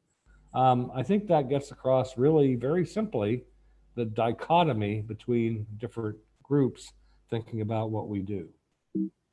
Whoops, just a second. Whoops, let me go back. So we're trying to actually bring people together and understand that in different ways. This was part of a summer school that was operated last year. It was funded by a number of companies from the mining industry, as well as UNESCO, sort of an interesting group of funders. And it brought together both social scientists and geoscientists interested in natural resources and raw materials from around the world, from 37 different countries, along with several experts in both geoscience and geoscience to work with them for a week in a series of workshops. And incredibly successful, and to be honest, a lot of fun as well. As you can see, we even had one nice day where we got in the field. One thing I'd bring up is just for interest. Last week, there was another conference, the EGU's Managing Our Mineral Resources for a Sustainable Future. And they actually had surveys at the beginning and end of that particular session. And I put up the results here. They're actually quite similar, But what's interesting, the question was, what should be the most important factor in deciding to approve a mining project? And approximately 50% in both surveys said it was environmental and ecosystem impact. And then second most was, in many cases, social license. That was about 15%. Geoscience data was next. Actual security of supply and benefits, economic or community benefits, were low. I think that's really interesting. And I wonder if the survey was done 3-4 months from now, if we'd actually have the same results. And that's something we should try and do, actually, to see. So one of the things to look at, I'm going to switch gears here a bit and touch on some themes that were touched on earlier this afternoon, actually. This is the known mineral endowment of the planet, again from Richard Schodde. And what we're seeing here is a blow up of Europe. And as you can see, there's a lot of mines there, right? There's a lot of deposits in Europe. And in fact, if we look historically, back in the mid 1800s, Europe was actually the mineral powerhouse of the world, right? It's where most of the world's metals actually came from. Now, today, obviously, you can see that we're right down at the bottom. Europe is literally the bottom of the barrel in terms of what we produce. And if we look at the significant discoveries since 1999, again, not many in Europe. Some in the periphery in Ireland, Scandinavia, and Eastern Europe, but many fewer than other parts of the world. Nonetheless, Europe uses a lot of materials, and most of it is imported. And many people have seen this EU chart. You can see basically the entire thing there is imported. Even zinc and copper, really, really common metals, we import more than 50% of those.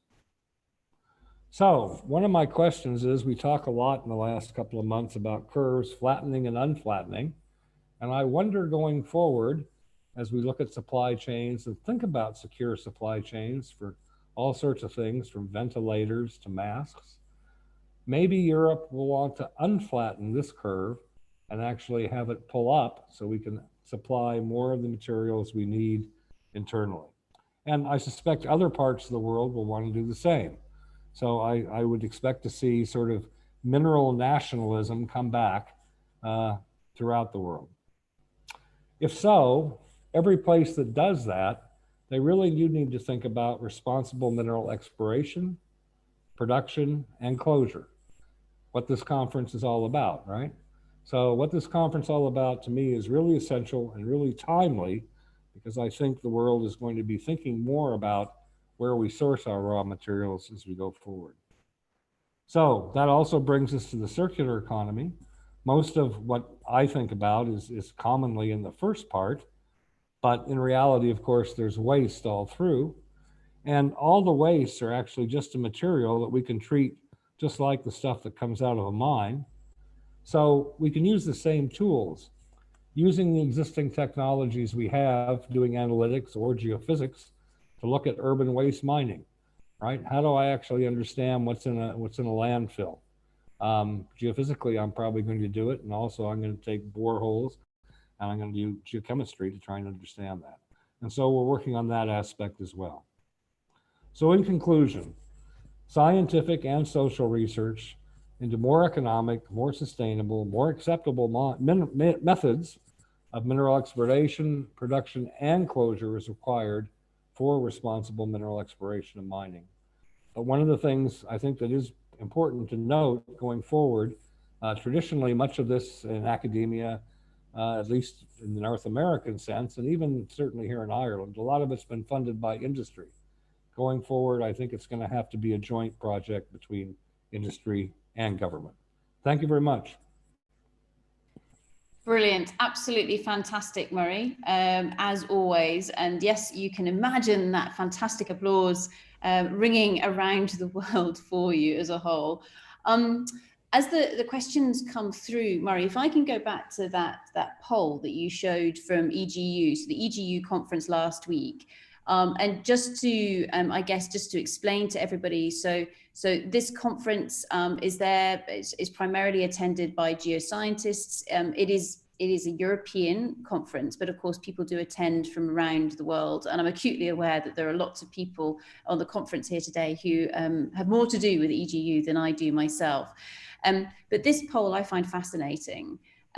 because the data that you see coming through here, I was part of a webinar last week that was probably being held at a very similar time to EGU, and it was actually with the American Markets Intelligence Group.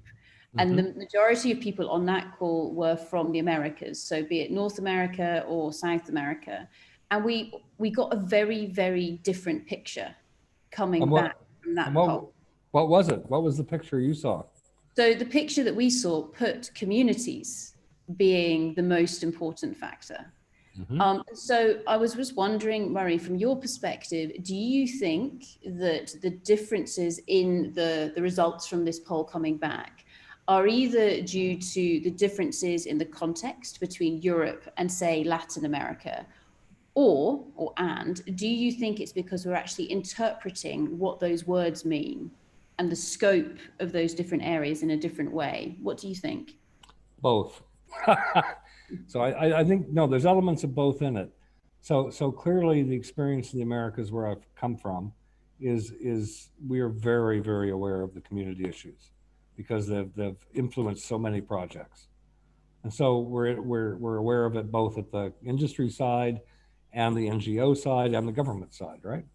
Here in Europe, where there hasn't been as much mining for quite a while, to be honest, or it's in very mining specific locations, I don't think social license has been as big an issue because it hasn't had to be, right? So here it's environmental. That's what people are thinking about. My job before this was actually at USGS in Washington. And if I would have polled people, say in the Washington area, government area, I would have got a different response too. It would have been security of supply. Everybody was completely paranoid about rare earths coming from one particular country. So I think it depends on your audience, one. It depends on what's in the news, too. And that's one reason why I wanted to say that I think doing a survey like this in different places and at different times, it would be very interesting to see how things are changing, public perception, because the perception is not static. So I guess building on that, Murray, and I almost cringe to look at YouTube now with regards to the comments that might be coming through, because we've got some really active participants there who are very passionate, quite rightly so, with regards to the community aspects around mining in Europe. And the use of land. Do you see that the priorities within Europe, do you think they'll change, or do you think that it will stay as being environmental concerns and issues being top of that tree? Well, if they really are top of that tree, then we should be doing much more mining in Europe. Because if you actually really want to decarbonize the planet, then you want to actually reduce total CO2 emissions, which means I want to reduce the transport of materials around the world, which means I want to produce materials as close as I can to where they're actually used. So if you really, really are environmentalists, you want mining in your backyard, but you want it done right. And that's the other reason to do it in Europe. Europe has some of the toughest regulations on the planet. And so I actually think mining should be done where the regulations are the toughest. So this is ironic, but I think if you're really environmentalist, you need to work on what mining can be done. How can it be done the very best? We should be mining only the best quality deposits in the best places in the world to do that, right? Fantastic. Thank you very, very much, Murray. And again, just to share with everybody who's maybe not able to see the Zoom chat, Nicholas has very kindly shared with us perhaps one of the differences between those two polls with the composition of the EGU conference, having many, many climate scientists. So of course, we would anticipate environment to go further up that poll, which is of course one of those problems whenever you poll an audience, because you will always get trends in that data. So with this, ladies and gentlemen, we're now going to shift gear slightly, and we're going to go to Lieve Carroll, who is not only going to attempt to play us a video. So Murray, if you want to stop sharing your screen, if possible, perfect. Thank you very much, sir. And we're going to go across to Lieve, who's going to start sharing her screen. Lieve is not only a brilliant geologist, but as you can see here, she currently works for Accenture, and she's going to talk to us now about some of the mechanisms through which we can maybe leverage technology for resource stewardship. So without further ado, leave across to yourself. Thanks very much, Sarah. Can you hear me clearly? We can indeed, thank you. Perfect. So thank you firstly to Sarah and Rose for putting together this exceptional event. It's brilliant to see all the multiple technologies coming together and enabling us when we can't all be face to face. Briefly, I'm going to cover what we can leverage in terms of technology around resource stewardship. First of all, though, I will follow in Accenture's tradition of we usually do a safety, sustainability, or an inclusion and diversity share. So I will do a brief safety share and then a bit more of an introduction to myself and to what we're doing at Accenture. What is resource stewardship then? And then what are the industry trends and motivations around that? So what's driving our move towards resource stewardship? And then cover off the technology enabling responsible mining, and I'll give you various examples of that, although obviously we're limited on time, so those will be just a few examples of a multitude of what's possible. So the sustainability share, I wanted to highlight food waste. A third of the world's food waste is wasted every year. And that's enough to feed 2 billion people that are hungry around the world, and also in the process waste energy and water that's been utilised to create the food, to generate the food, to grow the food, manufacture the food. In Europe alone, 47 million tonnes of food gets wasted in households. And so a few tips here, which some of this COVID-19 will have pushed us to embrace anyway, and I do hope we follow through with that once the world returns to its new normal. Plan ahead and get creative with the restrictions on deliveries of food and difficulties accessing superstores and grocery stores, etc. That might be difficult, but if you make sure to use all your ingredients, buy local. I know during the COVID-19 crisis, we've looked into more local sources for food and found a number of farm shops, etc., that are delivering or do a pickup. So that's been a really interesting change in our behaviour. Buy in bulk, decant to smaller containers, put in the freezer, defrost as you need it. Obviously, those containers either plastic that you already have in the house or glass. Preferably not throw away one-use plastic bags. And one key thing which I've started to understand better more recently is the food expiration dates. Best before means it's all about quality and how the food looks. You can use it past that date. Use by means it's actually about you don't use this food past this date. Don't consume this food past this date. So that's a key distinction. And there's a very interesting app called Too Good To Go, which is certainly available in the UK. You can get it on on both iPhone and Android, and it links you with local restaurants that are that have food that would have to be thrown away, but you can buy what they call a magic bag very cheaply, and you can go and pick it up from them, and it's very cheap. It's in the UK, it's like £2.50 or £3 for a magic bag. So I recommend you download that app. There's lots of options in London, not so many where I am out near Newbury, but certainly if you're in London, have a look at the app, it's excellent. A little bit of background to me. Thanks, Sarah, for the intro. I am a geologist. I've got 19 years experience across the extractive sector, starting out in quarrying and then moving into exploration and more mining. For Accenture, I'm the mining lead for our Applied Intelligence division. Applied Intelligence is our advanced analytics, machine learning, artificial intelligence, data engineering division that focuses on working with our clients and across the other divisions of Accenture to make the most of the data, get most value out of the data, ensure that the data is being utilised to improve the way in which our mining clients are operating. And I'll talk a bit more about data and how you can utilise data later on.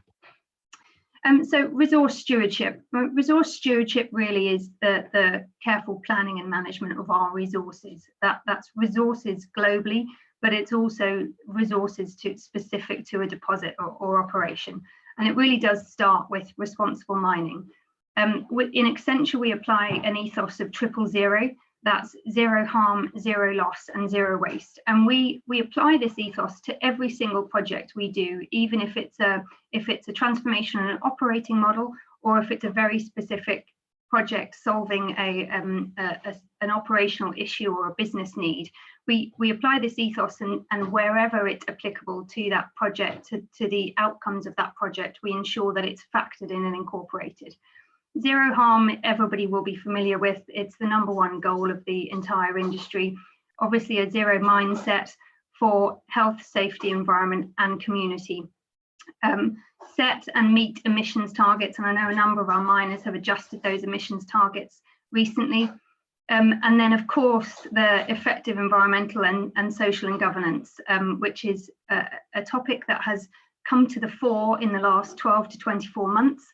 It's slightly, maybe perhaps a little bit gone off the boil, given that everyone is dealing with COVID-19 and operations going on care and maintenance and lockdown, etc. But I am certain that hasn't gone away. We, as Accenture, are involved in the Mining Journal Stakeholder Engagement Programme. If you're not aware of that, have a look at the Mining Journal website. And as part of that, we will be having a roundtable discussion with a number of other stakeholders in the industry, including the miners, but also the investment community, as to how we can engage with stakeholders better for effective ESG. Zero loss is not just about productivity, but of course it is about productivity as well. End-to-end value chain optimization, scaling operations for economics, not economies of scale, as was the traditional approach in the past, and eliminating energy and water loss in the system. And zero waste, again, speaks to water and energy. Make sure to recycle wastewater, work towards being carbon neutral. I know that's a target for many of our miners, and we are supporting our mining clients in that. And then we've already heard from in a couple of presentations about the circular economy. So apply the circular economy into the broader strategy of the company, but also into that operational strategy. So reduce, reuse, repair, recover and look at the recycling marketplace. A number of our clients have been investigating alternative uses for tailings, or also recovery of mineral from tailings, where processing techniques have improved in the last 5-10 years. I'm now going to play this video, which is something we developed. We developed it with autonomous operations in mind, but actually it speaks to that broader resource stewardship goal. Sarah, let me know if you can't hear the sound.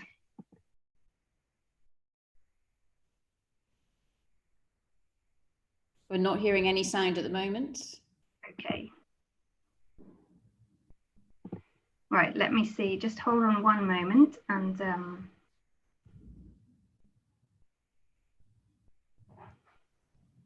I will try and change the share computer sound. There we go. So.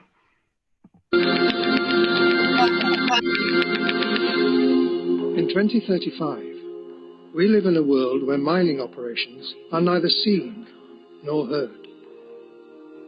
Yet they are experiencing unprecedented levels of efficiency. They are attracting gifted students from the best colleges to a workforce where employees operate safely with a shared purpose. It is a world where our mines give back to the planet and steward our resources for the long term, whilst investing in local communities and providing opportunities for development. They are respected, responsible, and always innovating. This is the new world of mining, powered by autonomous operations. So central to this vision is that mines are really going to fundamentally change the way they operate. In the past, we've had mines designed for maximizing production. Energy and water has been used as required, as per the nameplate capacity requirements. Assets are very much dependent on operator control and oversight. We've had siloed teams. organised by activity and segment of the value chain. We've got most of the workforce at the dirty end of mining, so on site. I've mentioned economies of scale, where in the last 20 years or so, it's been bigger and bigger and bigger trucks move more material at one go. And there's always been a predetermined mine plan with very much plan-driven decision making. And as any of us who've worked in mining know, as soon as you start that shift, almost always that you're off plan. Some piece of equipment is no longer available. Development hasn't extended to where you needed it to, so you need to adjust. So what we're moving to are mines designed for maximum productivity, minimizing waste, energy, water, and environmental impact and consumption. We've got decision autonomy, and I'll explain a little bit more in a minute about what I mean by that. So the operations are self-aware and self-organizing. Multidisciplinary working, so very much fully integrated cross-disciplinary working, which we know is a lot more efficient and effective, and particularly at mitigating risk. Interoperability between systems, that is something that I know quite a number of our software providers in mining are working towards. And then we also, as a company, as Accenture, we are working to assist our clients in creating integrated operations. Humans more and more will be operating remotely. Our estimate is in the next 5 years or so, we will actually only have 10% of the workforce of the mining company on site, and scaled for economics and agility rather than the bigger the better. Certainly customer driven, so understanding what your end user needs and working out where to extract the mineral to meet that need. And live mine planning. So you have a mine plan, you have your short-term mine plan, but actually you're able to adjust in shift as different events occur. And very much data-driven decision making. So it's back to that data point is key.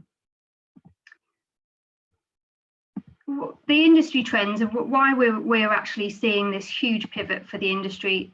The industry is certainly choosing a new path.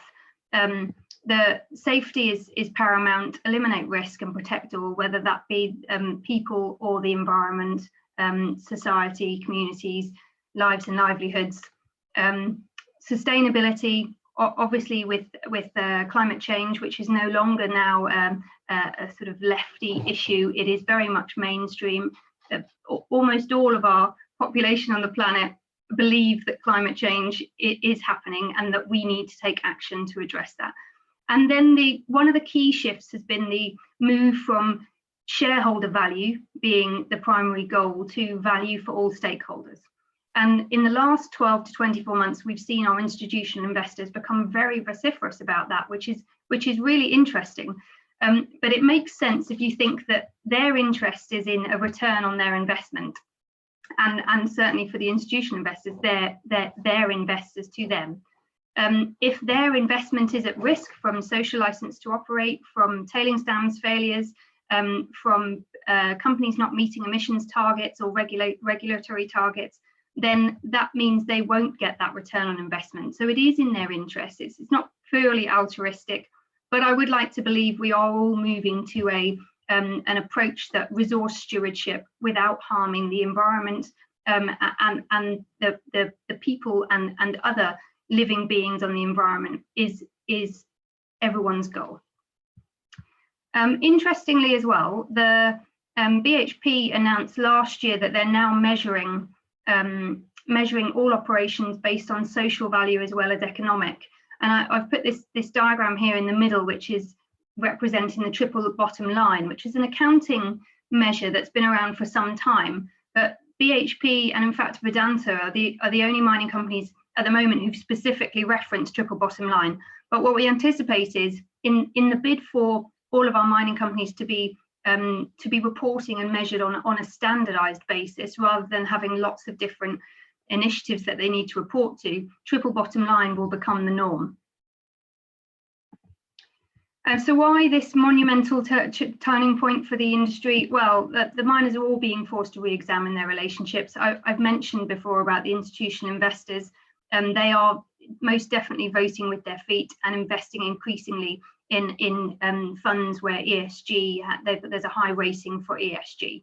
The workforce, the demographic is changing. We've got a significant increase in millennials and Gen Z, who are those who are currently 25 and younger, or 25 to 8 years old, who are now coming into the workforce, and their attitudes are entirely different. They look upon the world differently. Their purpose is different, and their requirement for companies to stand up and say, be accountable. So if a company makes a mistake, say, yes, I've made a mistake, but this is what we're planning to do about it. With social media, that is obviously that's part of the creation of particularly Gen Z's approach. But with social media bringing to the attention the activities of mining companies, we have society more broadly more informed. I say informed because some of what's on social media is not necessarily the absolute truth, but certainly there's more access to information, and therefore our communities and society is rightly demanding safeguarding of lives and livelihoods. The end users, so the actual customers, are also choosing more sustainable products, and this is driving behaviours back upstream, and we're seeing that then reflected in the manufacturers of those products. So in the past, miners have been rather disconnected from even the manufacturers, but certainly from the end use customers. And we're now seeing these integrated supply chain partnerships being agreed, including Glencore has an agreement with Samsung to provide cobalt. Glencore also has an agreement with BMW to provide cobalt, and both of those are primarily to ensure that they're sourcing their cobalt from a mine that isn't infringing on human rights, so they're guaranteeing that element. And we've got Rio Tinto has an agreement with Nespresso to supply all of the aluminium for the Nespresso capsules, so that Nespresso can then say to their customers, we are sourcing our aluminium from a sustainable source, in that the aluminium is generated through hydroelectric power. And then I'm sure I've mentioned climate change. I'm sure many of you will be familiar with the Paris agreements, and that everybody is moving towards those as targets. So some of the targets of our miners are out at 2050, which I certainly feel is far too far out. We need to bring those closer. And we are working with some of our miners to not only to monitor their energy consumption and emissions, but also to help them implement technologies to mitigate those. And so the technologies, what technologies do we have for planning and management operations? They are numerous. The new building blocks of technologies are enabling a completely different way of approaching operations, and we've seen this exponential change and development in technology over the last 10 years or so, with the Internet of Things, connectivity and mobility. We're now seeing things like extended reality being brought into the operational space. Drones are, but drones are used as standard now. That's nothing new. So drones for data capture, enabling that information to be received in a much shorter time frame, and therefore action to be able to be taken. Autonomous robots, or even just robotics, it's certainly more increasingly being used in the mining space. And artificial intelligence. We're working with a number of our clients in all stages of the mining value chain on different solutions for artificial intelligence. One of which, and relative to Murray's presentation before, one of which is developing a machine learning technique for geological modeling, so that you're much more accurate in your geological modeling, but also the process is much quicker. So you can apply that in the exploration space, but you can also apply it in your grade control space or ore control space. And therefore you're able to reduce the amount of waste that you'd be pulling out and be far more accurate about targeting the mineral. Oh, and one thing also to mention on here is distributed ledger is actually the formal name for blockchain, and I think that was raised in the previous presentation as well, or 2 presentations ago. So a number of our clients, and Accenture is involved with developing blockchain for various different minerals. We know that De Beers is using blockchain for tracking of diamond provenance. And we see that as that is an effective tool for tracing provenance of mineral and ensuring that it's coming from a source that is responsibly mined. So where are we at the moment? I'm not going to labour this slide, just to point out a few of the limitations of the way we typically mine. The process flows one way from upstream to downstream. We have a lot of human engagement. So not all, but obviously at many mine sites you have an operator on board.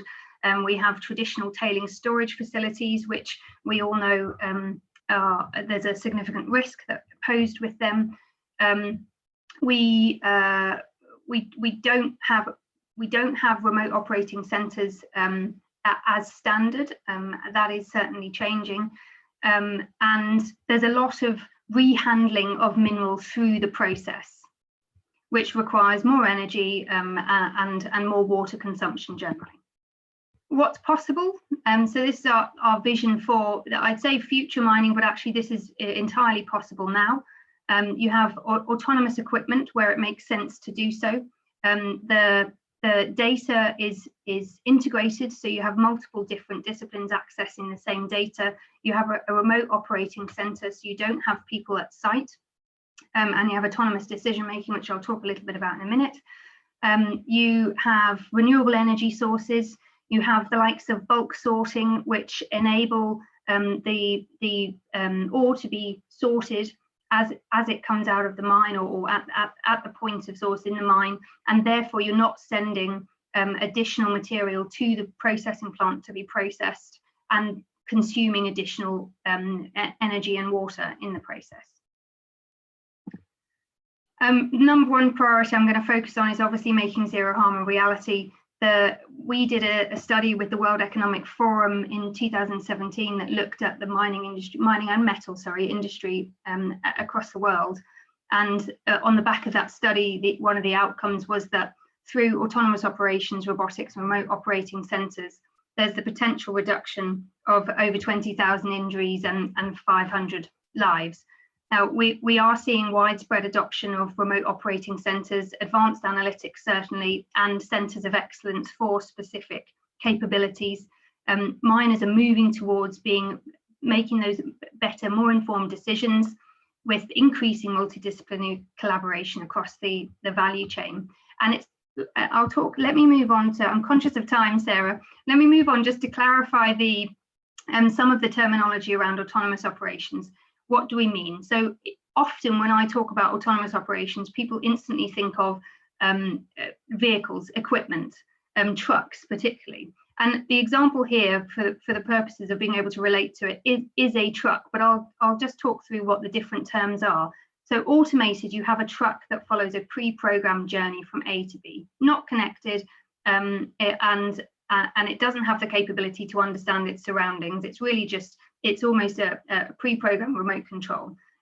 We estimate 3% of mobile equipment across the world at the moment sits in this category. Autonomous is that truck has situational awareness and can change its course due to a change in conditions. So if there's an obstacle in the way, it still knows what its target is, and it can go around that obstacle or divert to a better route to meet that target. Autonomy is about equipment and processes and decision making. So each piece of equipment, fixed or mobile, is connected and understands the situation of the other equipment, and they're all working for a larger goal. So not each piece of equipment trying to achieve something, it's the operation is trying to stay in its most efficient setting possible, and everything adjusts according to that. And the technology is there to do that. You need to go through a process. This diagram, it doesn't mean that you have to go through every stage of maturity in order to achieve it, because you can focus on your areas where you're high risk or high opportunity. But we do have the capabilities to create automated decision making and automate processes. And as you build out your integrated system, you can then you then create the connectivity between each element, each stage of the value chain, and each process. Really, the goal is data-driven decision-making and very much an integrated operation so that you can take action at the right time. Just briefly talk about data and why it's the most valuable resource that any of our companies have. We have 10 times more data in the world than we had in 2013. The 45% of the population uses a smartphone. That varies. If you're in a developed country, that's 75% using it. In a less developed country, that may be only 25%. But certainly many have mobile phones and are used to using smartphones and the inbuilt analytics that you have access to in those smartphones. This is not just about data, it's about what you do with data. And traditionally in mining, data has just flowed upstream to downstream with no interaction between the different disciplines and no information feeding back upstream to learn and inform the process. Yes, we have a reconciliation, but reconciliation has been traditionally done as an exercise, almost an accounting exercise, and the results of which are available a month after the end of month or the reconciliation period, when it's too late to take any action to correct. So responsible mining requires informed decisions, multidisciplinary collaboration, and an integrated value chain. Sarah, how am I doing for time? I'm conscious we love you, Liv, so if you keep going, but if you could wrap up quite quickly. Okay. Just to highlight some of the key challenges, that the technology is there. It's all in various stages of development. Some of the key challenges remain. There is a lack of digital data integration and interoperability. Insights are generally limited because we're lacking this connectivity between different disciplines. The culture needs a change because that many decades of several hundred years of mining, where we've had the siloed value chain, performance review, the way disciplines work just in their unit, that needs a change, and we see that a lot with our clients. The complexity of dependencies and needs between different segments of the value chain need to be accounted for, and in fact I've developed a tool in Accenture that helps us look at operations allowing for those complexities and dependencies, so you're not looking at segments in isolation. And working practice change is critical because it's not just about the data, and it's not just about generating through very smart technology the insights on the data, but it's actually changing the workflows. And unless the workflow changes, you won't affect the value and the benefit and make things safer. I've mentioned most of this, so I will skip over that and just bring to your attention a couple of case studies. So one is what we refer to as connected mine. It's integrated operations. We at Accenture provide the platform technology, which is either Azure or AWS cloud technology, but then we work with our clients to pull in information from disparate data sources and generate the insights that are specific to roles and the capability to take action in shift. And we're also working with a number of the software providers on the incorporating planning, short-term planning into that integrated operations platform capability, so that you can start to make those adjustments in shift for an optimal outcome and the safest outcome possible. Through Connected Mine, we have where we have implemented on a number of mines, we've got some interesting safety features where we're monitoring fatigue of operators, as well as whole route conditions. So the sensors on the trucks give information feedback to the system about what the condition is underneath the truck, and then you can take action if something is deteriorating to prevent an incident from occurring.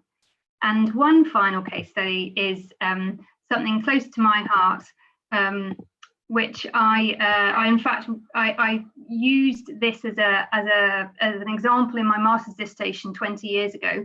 Not intelligent tailings management then, but tailings, that we needed to look at tailings and how we manage tailings.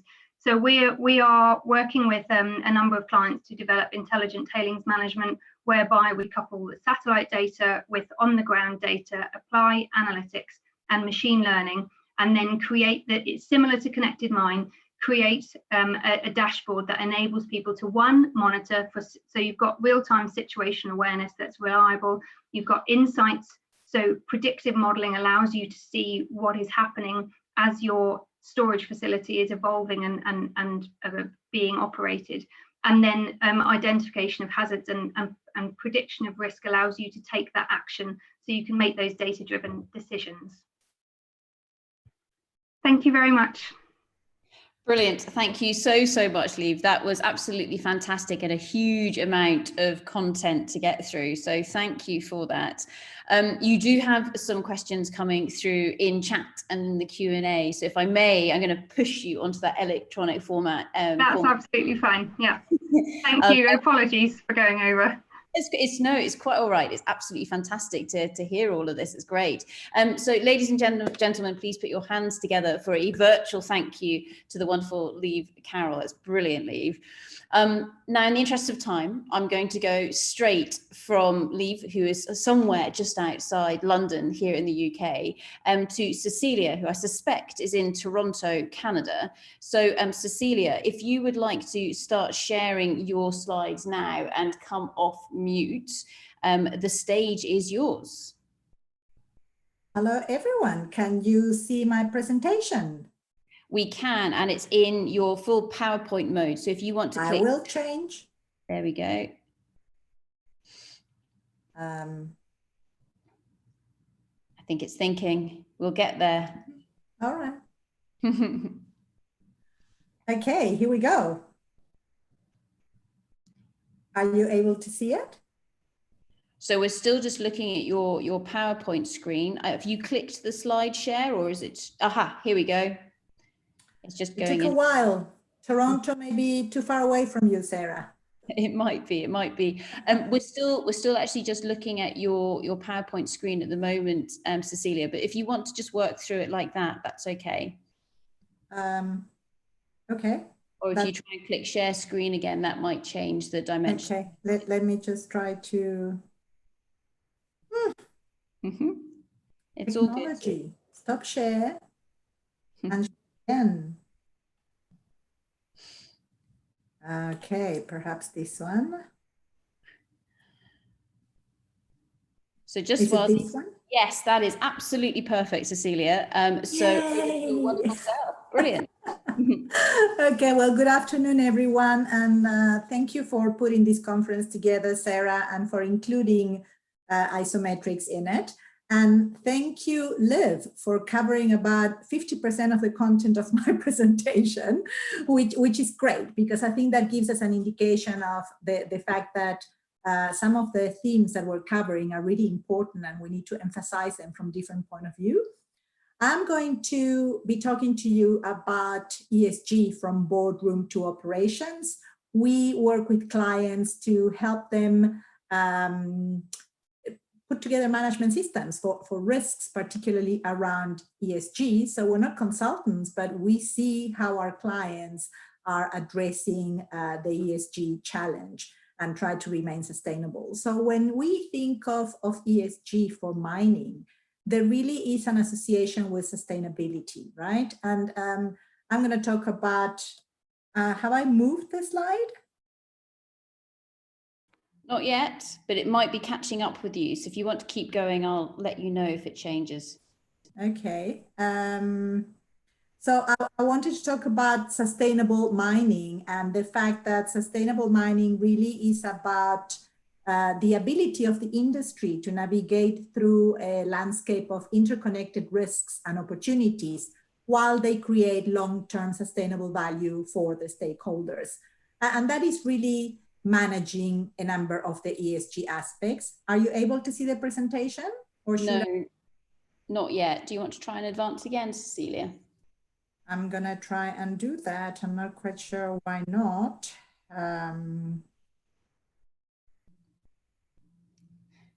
Sorry. We're quite happy looking at your wonderful face. Yes, but I'm not. I need my slides to cue me. So maybe I should just share it in this format. If you don't mind, let's see if it works now. Yep, so we can just see it in the PowerPoint format. That's fine. Okay, I'm sorry, but anyway, okay. I mean, we can go through it in the best possible way. So all of our clients in mining, of course, work in an environment where it's really high risk and highly regulated, everyone on multi-site and multinational and multi-language and multicultural environments. And because of mining having a very direct impact on things such as environment and communities, they need to have an integrated risk mindset. This was one of the points that Liv made earlier. From a legacy point of view, mining has been accustomed to working pretty much in silos. And I think that also has traveled to the way that risks are being managed. So I think that this has been affected, the move to integrated thinking and integrated risk has been affected by three major shifts in the corporate world in the 21st century. And these have affected not only mining, but every other industry. So the first shift is the one from silo to integrated. Again, to Liv's point, silo thinking, silo operation, a silo way of sharing information. Companies have retained this legacy operation of not being able to share information across their functions, but also across the value chain with other collaborators. So that's a major shift.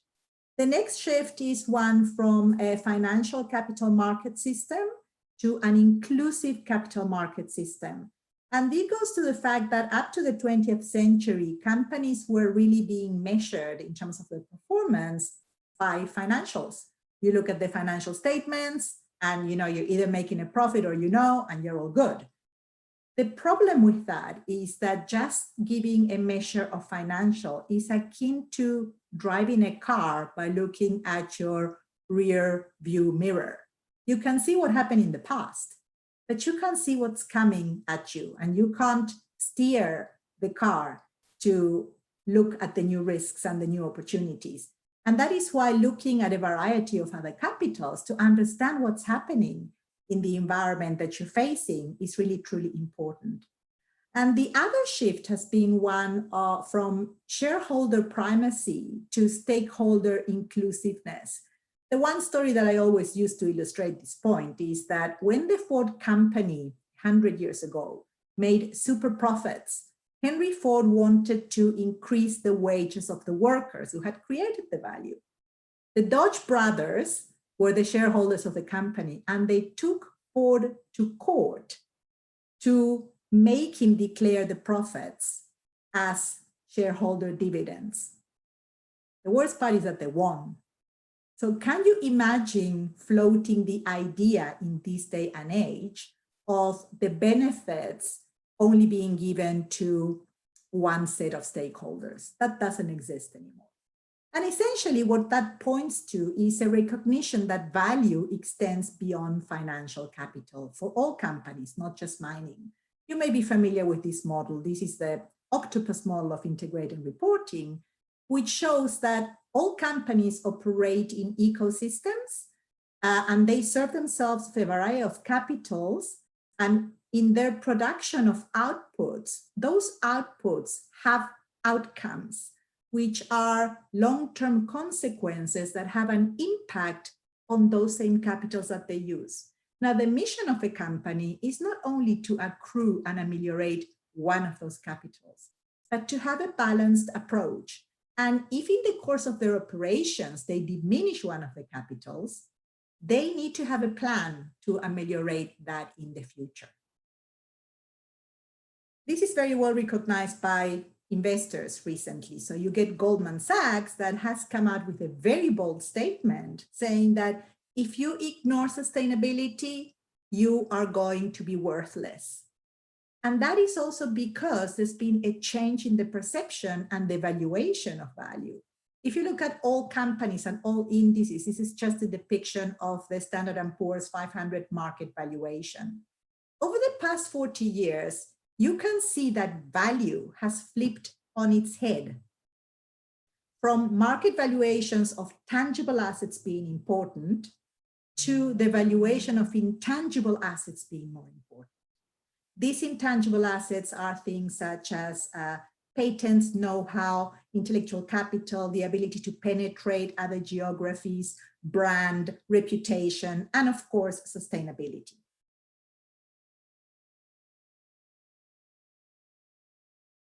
I'm sorry, I can't share this better. Anyway, so that ties in very nicely with the concept of ESG. Environmental and social governance is indeed one of the tangibles of market valuation and may attract investors in a different way. But also, what are the mega trends that have been driving ESG? And Liv mentioned some of those. Climate change being recognized as a top risk by the World Economic Forum, and that talks to the scarcity of resources, the fact that we are consuming resources at a faster rate than we can generate them. Increased social accountability, I just need to say one name there, Greta Thunberg, we all know about it. But in addition, is the expectations that a new set of stakeholders and workforce bring to the market. 2016 marked the year in which millennials became the dominant workforce. And the set of expectations, like Liv pointed out, is quite different.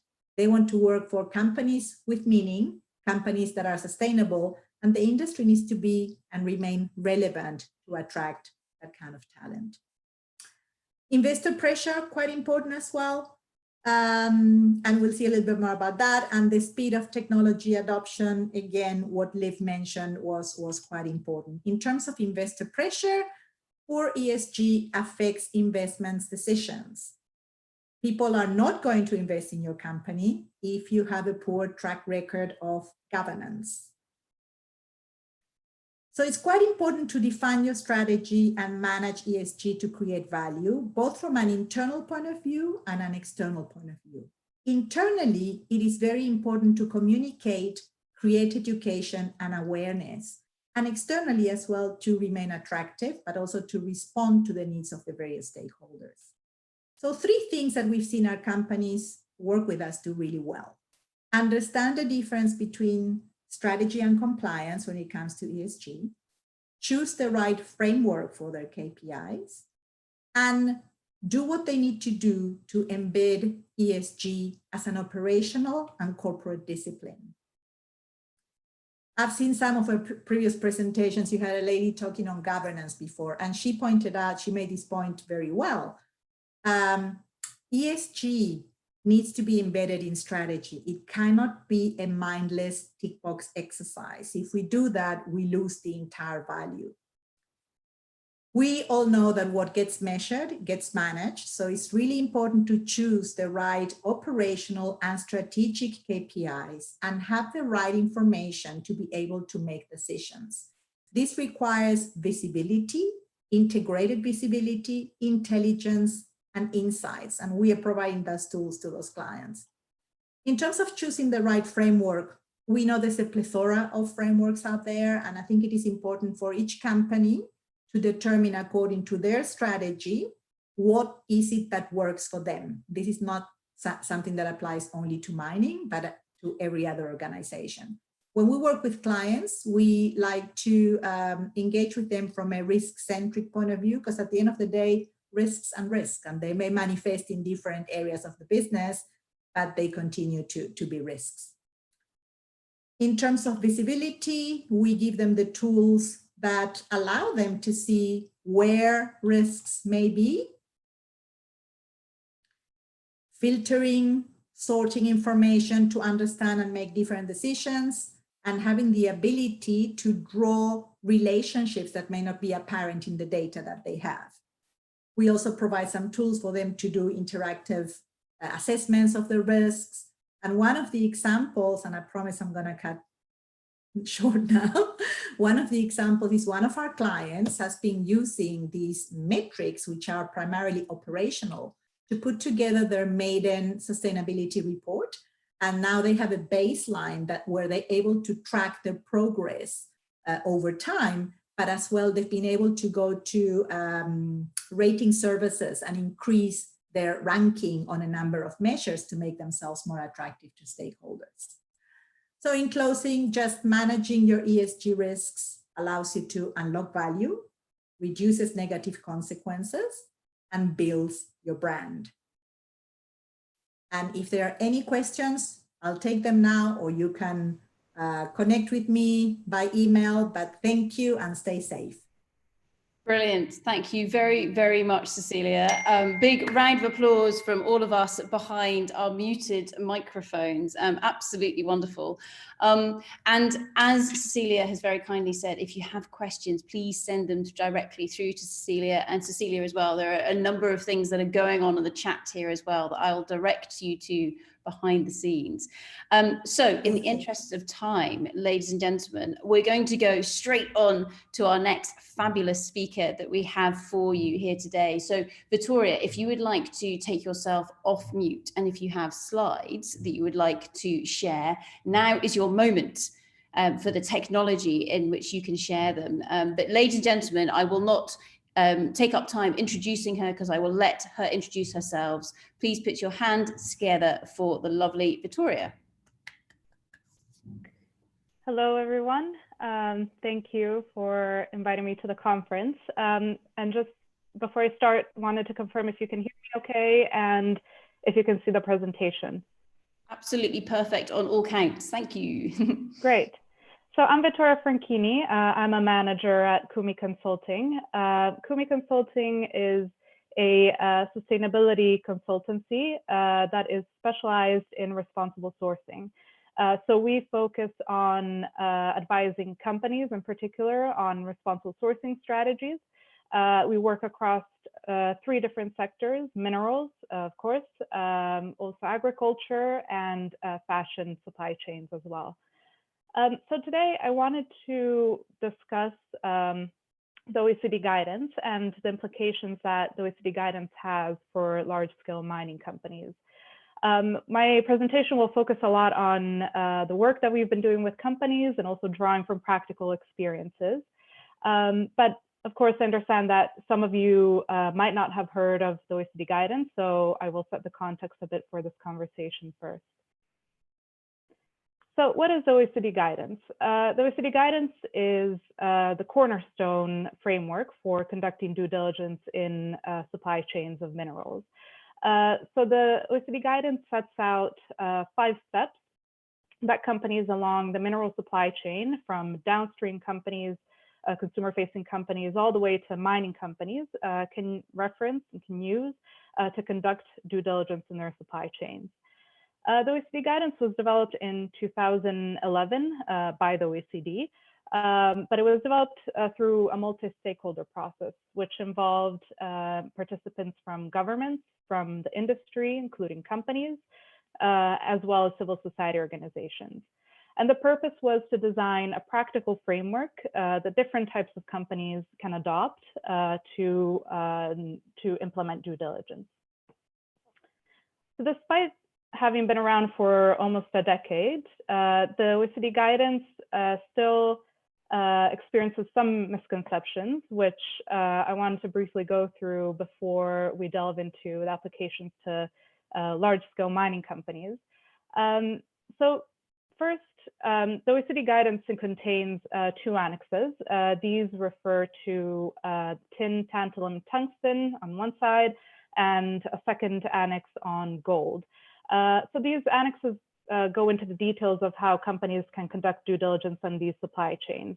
But it's important to remember that the 5-step framework that is set out applies to any mineral in, that is being sourced by companies in mineral supply chains. So it's not focused only on what are called the 3 TGs or conflict minerals, but it can be applied to, for example, copper and cobalt. It can be applied to minerals such as nickel and lithium and others. And what we've seen is an increasing trend, both from a legal perspective and also in the market, of the OECD guidance being adopted as the standard of reference across these different minerals. So a few examples are, as many of you know, for example, Dodd-Frank, which has been adopted before the OECD guidance was in place, but it does reference the OECD guidance. The EU, which has recently adopted its own conflict minerals rule, it focuses on 3 TG. But more broadly, there are also market requirements that take into account different metals and minerals. And these include, for example, the recent responsible sourcing requirements that were introduced by the London Metal Exchange, which is requiring its listed brands that trade on the exchange, and specifically those that trade copper, cobalt, nickel, tin, lead, and zinc to apply the OECD guidance to conduct due diligence. The second misconception is that it applies only to artisanal small-scale mining operations, and that large-scale mining companies are lower risk, therefore they don't need to worry about the requirements of the OECD guidance. But of course, the OECD guidance, if you read it closely, it does contain specific requirements for large-scale mining companies. Therefore, as actors in the supply chain, they are required to demonstrate to their stakeholders that they're conducting due diligence on their supply chain as well. It does put emphasis on artisanal and small-scale mining in the sense that encourages integration of artisanal small-scale mining in the supply chain rather than calling for the exclusion of these actors from the market. The last misconception is that it focuses on areas of high risk and conflict that are only in Central Africa, including the DRC and adjacent countries. I'm thinking also of the reference of Dodd-Frank to these areas, which is the scope of the legislation, but the OECD guidance takes it to a broader level. So it is global in scope, and it applies to what are called all conflict affected and high risk areas, or so-called CARAs. So the reason why this last point is important in particular is because CARAs really are the trigger for due diligence. So companies that source from conflict affected and high risk areas should conduct enhanced due diligence on their high risk supply chains. So you'll see from the map immediately that there are various countries that are red that can be considered CARAs. This is not an exhaustive list, but it's just a representative of what a CARA could be. And of course, it doesn't include only the DRC and adjacent countries, but includes countries all around the world. So the point here is to highlight that CARAs can be anywhere and are defined by four main factors. And those are the presence of conflict, the presence of human rights abuses, including, for example, child labor, forced labor, torture or genocide, the presence of weak governance, issues also related to corruption, bribery, and anti-money laundering, and also challenges related to mineral flows. And by that, I mean challenges related to, for example, the smuggling of minerals or illegal minerals being sourced and making their way into supply chains all around the world. I won't go into the details of specific countries, but you'll see here that there are various minerals mentioned. So for example, lithium, cobalt, nickel, graphite, which are not so-called conflict minerals, but are sourced from CARAs. Therefore, companies that are located in CARAs and produce these minerals, or companies that source these minerals, are required under the OECD guidance requirements to demonstrate that they've conducted due diligence. So in particular, if we think about that last point and what the responsibilities are, for companies that source from these countries, when they conduct due diligence, it means making sure that the suppliers that they buy minerals from are managing risks effectively and are obviously conducting due diligence on their own supply chains. So companies that are located in these areas need to take steps to demonstrate to their customers, but also other stakeholders, for example, investors that might refer to the OECD guidance requirements, that they are conducting due diligence and implementing the adequate procedures to do so. So speaking a little bit more practically, what does this mean for large-scale producers? And getting to actually the gist of the presentation. So for large-scale producers, if we think about what defines a CARA, the steps that producers can take involve establishing strong policies and procedures, or their internal management systems should be strong. So having well-defined steps internally that are clearly communicated to help manage risks, particularly in relation to corruption, bribery, and money laundering. So what does this mean? It's particularly related to, for example, the adoption of a code of conduct, or it's about training employees on that code of conduct. It's also about making sure that records about payments are maintained, and making sure that those payments can be showed or shared to the extent possible with stakeholders who ask for them, and also ask for evidence of that due diligence that we talked about. And this is particularly true for companies that even if they believe that their operations are clean, and they might well be, it's important to be able to demonstrate that to their stakeholders. The second step companies can take is obviously taking measures to manage conflict risks. And conflict risks are not only those related to interstate wars or large-scale combats, of course, but it also relates to local conflicts and the potential of that conflict actually taking place. So this is a picture that we took while traveling in the DRC just before landing in the Copper Belt. And you'll see that there is a large pit there in the center of the picture, and that is the operations of a large-scale mining company. Right next to the pit, there are local communities on one side, and on the other, you'll see artisanal small-scale mining operations. So the point here is, large-scale companies don't operate in a silo. They operate in areas where often they deal with local communities, they're nearby communities, especially in areas like the DRC. They're involved in mining activities. If not with the company, then they might be involved in artisanal small-scale operations.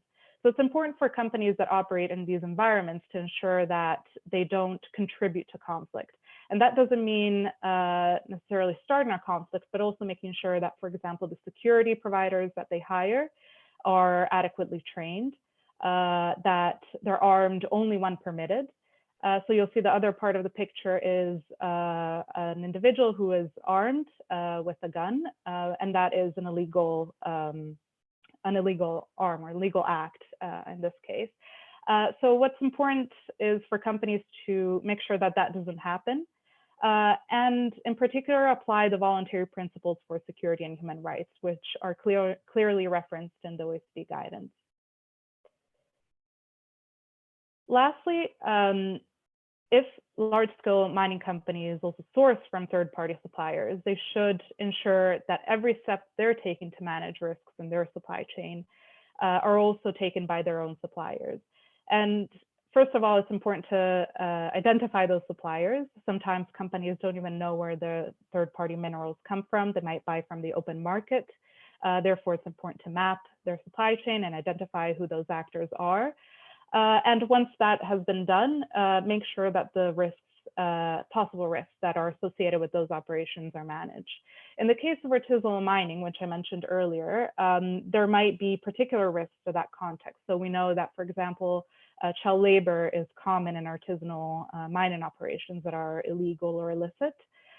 Therefore, it's important to take those risks into account. Here, hope you can see it. It's short video that we took while doing a site assessment. So where we were standing is the site of a third-party supplier to a large-scale mining company. And while we were conducting the assessment on that third-party supplier, we noticed that just across that small river, there were illegal artisanal miners. And those individuals circled in white are 2 children, around, we estimated, the age of 8 to 10 years old. That were working to dig cobalt.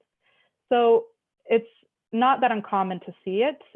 If it was easy enough for us to go on the ground and observe that, it's possible for anyone to do so, especially if you think about media or civil society organizations that might be investigating these issues. But on the other side, if you are large-scale mining companies, you can make sure that you visit these sites and make sure that any associated risks are adequately managed. So I'll stop there and leave time for questions. And here's my email if you would like to discuss any of the above further. Thank you. Brilliant. Absolutely fantastic, Vittoria. And thank you so much as well for the brilliant footage of those artisanal miners in the DRC. So yes, you can imagine that fantastic applause that is coming to you now from around the world. And we've got time for, I think, one quick question on this. And actually, I'm going to draw it from the YouTube chatter that is going on at the moment.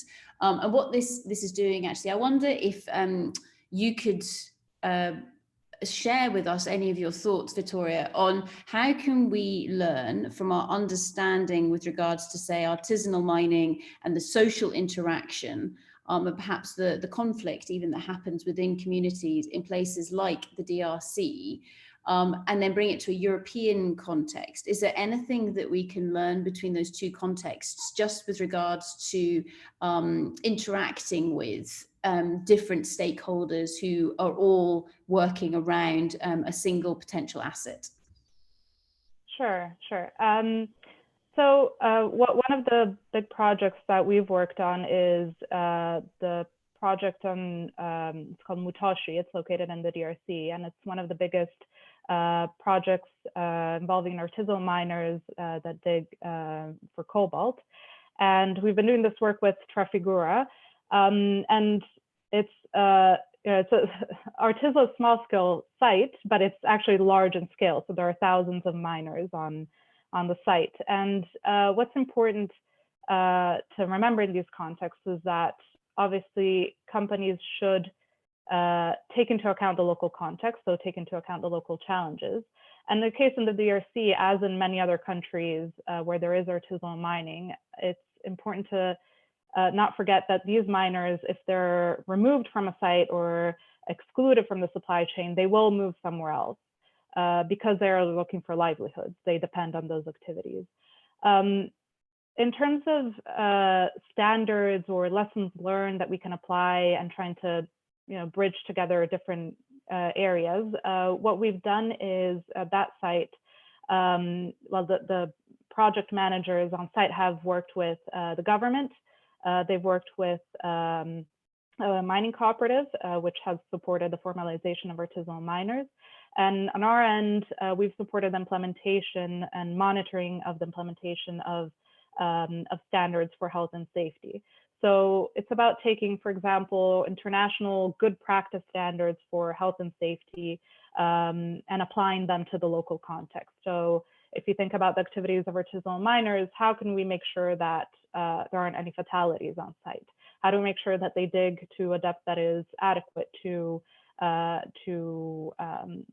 protect their lives and also their health? What can be done to manage those risks? And obviously engagement is one of the key steps, ongoing engagement and consultation to obviously observe the views of local stakeholders should not be forgotten. So it's not about imposing anything, but actually working together to make sure that you respond to the needs of the local stakeholders. Brilliant. Thank you, Vittoria. One final question on this. I think I could keep asking you questions, but I'm acutely aware of time. So this is something where we've had a number of talks over the course of this week that have mentioned artisanal and small scale mining. And tomorrow morning, we've actually got Estelle from Levant Sources coming in to again touch on that matter. And I'm sure you know Estelle well.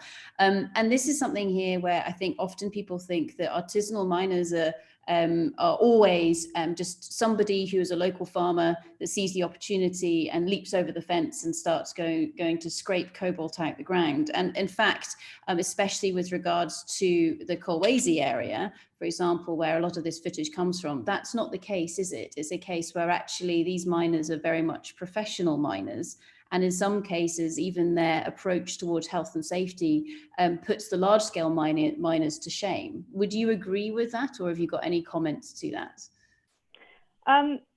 Well, I wouldn't talk about putting to shame in our case, but what has really been valuable is seeing how the measures that we've implemented or helped implement on site has actually improved the productivity of many miners. And consulting with them, we've always got positive feedback about the ability to manage risks that otherwise they wouldn't be able to manage. And yes, maybe it is challenging for a miner to think, okay, I have to put on my PPE and my helmet every day, but it becomes daily practice. So it's not something that prevents them from doing their job. It actually helps them do their job better and save their lives. And this is something that we've received definitely positive feedback even from directly the miners that we spoke to on the ground. Brilliant. Thank you very much. And thank you very much for joining us here this afternoon, Vittoria. Brilliant. So another round of applause to say thank you to Vittoria, everybody, which then takes us into our final presentation for today. And it's not a presentation, it's going to be a conversation between the wonderful Bob Cecil and Jan Cilliers. I'm not going to introduce them, I'm going to let them introduce themselves. I don't know, gentlemen, if you have presentations that you want to share or if you're just going to speak to us. But just before I hand over to you, what Rose and I would like to launch, and this actually builds on the back of one of the pieces of research that Murray Hitzman mentioned earlier on today, and that was the challenge to get people to draw on a piece of paper what they think a mine looks like. Okay, so our challenge to you overnight, and we will launch this officially on Twitter in the next half an hour or so. In fact, knowing Rose, it's probably already out there now. She's so efficient. This is a case here where what we would like you guys to do is to go and grab a piece of paper. So I have an envelope here, it's looking suspiciously like a bill. And so I think it would be much better used by drawing on the back side of this envelope, what do I think a mining operation looks like? And our challenge is draw that picture, or get your children to draw that picture, or your next door neighbor to draw that picture. Take a picture of it using your ethically sourced smartphone and send it into us at hello@responsiblerawmaterials.com. And what we're going to do is not only are we going to provide this to Anthea, and it's her research that's been leading all of this, it's her idea behind this, but also we'll bring it together tomorrow as part of the conclusion to our conference. Bob, I don't know if you would like to start sharing your presentation now. So if you just want to hit share screen whilst I carry on selling our challenge to everybody. And I know that we have lots of wonderfully artistic people on the other end of the video conference and on the other end of YouTube, and people who perhaps would prefer not to share their artistic talents. So don't worry, you don't have to name your picture unless you really want to, but it would be fantastic to share as many of these pictures as physically possible. So with that, ladies and gentlemen, I'm now going to pass across to the wonderful Bob and Jan to describe with ourselves some of the ins and outs with regards to the talent that we require within this sector. And I see some certain pictures from many thousands of years ago with regards to how we used to mine. Over to your wonderful selves, gentlemen. Thanks, Sarah. It's great to be here. I don't know, can you just indicate you can hear me? And I don't know if you can hear Bob as well. Yep, we can certainly hear yourself, Jan. And Bob, do you want to say something? Yes, can you hear me, and can you see the presentation? We can see the presentation, and we can hear and see you as well, Bob. Thank you. Okay, thank you for the opportunity. One thing we wanted to talk about today was about some activities that Jan and I have been involved with for some time now around developing an approach for professional development in mining, and to set some context and then walk through that a bit. So the slide that you're seeing now, talking a little bit about the standard risk profile that we often use in the mining industry, where we talk about where should we focus our attention around risk management. And you'll see that we typically want to focus in areas where we have really high risks. And skills vanishing is such an area. So you look, there's a huge value component to this. The fact is, without skills, we don't successfully operate these mines for any perspective, technical or any of the social, any of the environmental aspects. And the fact is that it's a near certainty this will happen, because we've been seeing it and talking about it for quite some time, potentially decades or even longer. So let me go. So, you know, I put two bookends here, which is one from the 1940s, where people were talking about this particular issue and what could we do, and it's so difficult in the midst of a huge crisis. And come forward 70 odd years, another midst of another crisis, one that's been decades in the mining industry, and a much shorter one, but still a crisis that is impacting mining very severely. So we've talked about this problem for a long time. The challenge remains, and it keeps getting worse. So what's going on? So there's a number of aspects to this, I think, around the history. So one bit is perhaps that we've been talking about it for so long that we're in the position of crying wolf. So people go, oh, they've been talking about that for decades, for 100 years, and it's still okay, so why worry about it? And perhaps there's some of that. Another aspect that I think is really important to note is that the fact is that in mining, indeed in most industry, we get by. We find workarounds, we find ways to make things successfully happen, whatever it takes, for the better or worse. I'm sure we've all seen some of that. And another aspect that I'm showing now, and here's your graphics that are hundreds of years old and such. So once upon a time, we had a clear understanding that people would enter workforces, they'd be apprentices, they would gradually become journeymen, and they would master their trades. And this would be happening and supported by a community of practice. And the fact is, in the mining industry, we've really lost that community of practice in the last few decades. And so we now have a case where we have a new graduate coming to industry, and it's rather unclear to them. Are they coming in as an apprentice? Or are they coming in as a journeyman, a practitioner who truly knows their art? And the fact is, many people outside the engineering world think that engineers learn all they need to know about engineering at university, and they come as fully formed engineers, and they're good to go. And for any of us who have ever managed that transition, we appreciate, in retrospect, how little we knew and how difficult it was to go from being ostensibly an engineer to really being an engineer as we made that transition. And the fact is, often when Jan and I and others have been talking to companies about this, especially non-engineers, they go, well, don't they come out of school knowing all those things? Why would we need to help them develop their skills in the workplace? So it's quite a different view of the world.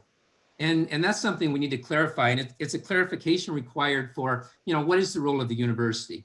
It's got a definite role, and that's unclear to people. There's a role for industry and communities of practice within industry. And that's been lost because the fact is, in the last decades, we've lost many experienced practitioners through these cycles up and down of the industry, the attractiveness of the industry. And so we have at many operations globally. The fact is, there's no experienced community of practice to pass on the practice to new graduates. So they're in the position of being expected to be so brilliant that they can learn all these things in a few years. And it really doesn't happen. And then for individuals coming into industry, what are the expectations we have? Well, if there's no skilled or experienced master to pass on what that is, they get to invent it for themselves. And that often leads to some real tragic shocks and surprises for the operations, for the people, etc. The reality is they find ways to get by, but often with quite suboptimal getting by behaviors, I think. So on to the next, and that's so how really do engineers function in operations? How should they function? It's really quite unclear. What is the impact that they should be making? And often you'll hear these big debates at sites and within companies about the need to focus on purely technical activities, purely leadership activities, et cetera, with people plugging their own beliefs and such. But I've found it quite funny when you go to an operation and they go, oh, those are just technical people. They focus on technical issues. And I've never experienced very many people who work in an isolation where they don't work with other people of incredibly varying experience, different needs, different perspectives, et cetera, et cetera. So no one works in isolation. At least I've never seen anyone who has. I suspect that on some island somewhere there is that person who's been lost, but they're quite a rarity. So what do we expect from process engineers at sites? We expect they're going to help with managing the process so it keeps running well every day. And when there are problems, they help solve those problems. So on the process management side, they interact with the operations staff, give guidance on perhaps good set points, et cetera, et cetera. And when troubles exist, they get out there and really sort out what is the real problem, and then try to find root causes, develop solutions, implement solutions, and with luck, make it so that the problems don't repeat in another 3 or 4 months, so on and so forth. The reality is quite different at most operations, as I'm sure that we've seen. And so what you see when you're out there, you can look at an operation and through some analyses, you can see what value would it be generating with the best of all possible worlds, where process management was working well, problems were being solved, they weren't coming up often, et cetera, et cetera. So that would be the best world. What value would be creating? On the other side, what's the worst world, where we don't manage well and we don't solve problems well? And you can see typically at any one operation by just contrasting 2 periods of time, the difference in value from those extreme differences in behavior.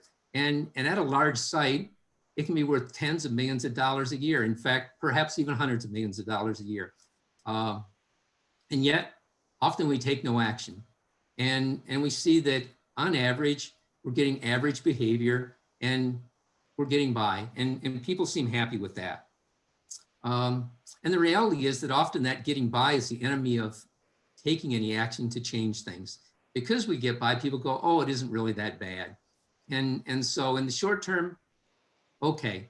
But then you look over the course of years and what you see gradually decreasing performance of most operations. And you can see it in some of the graphics and some of the discussions at various conferences and such.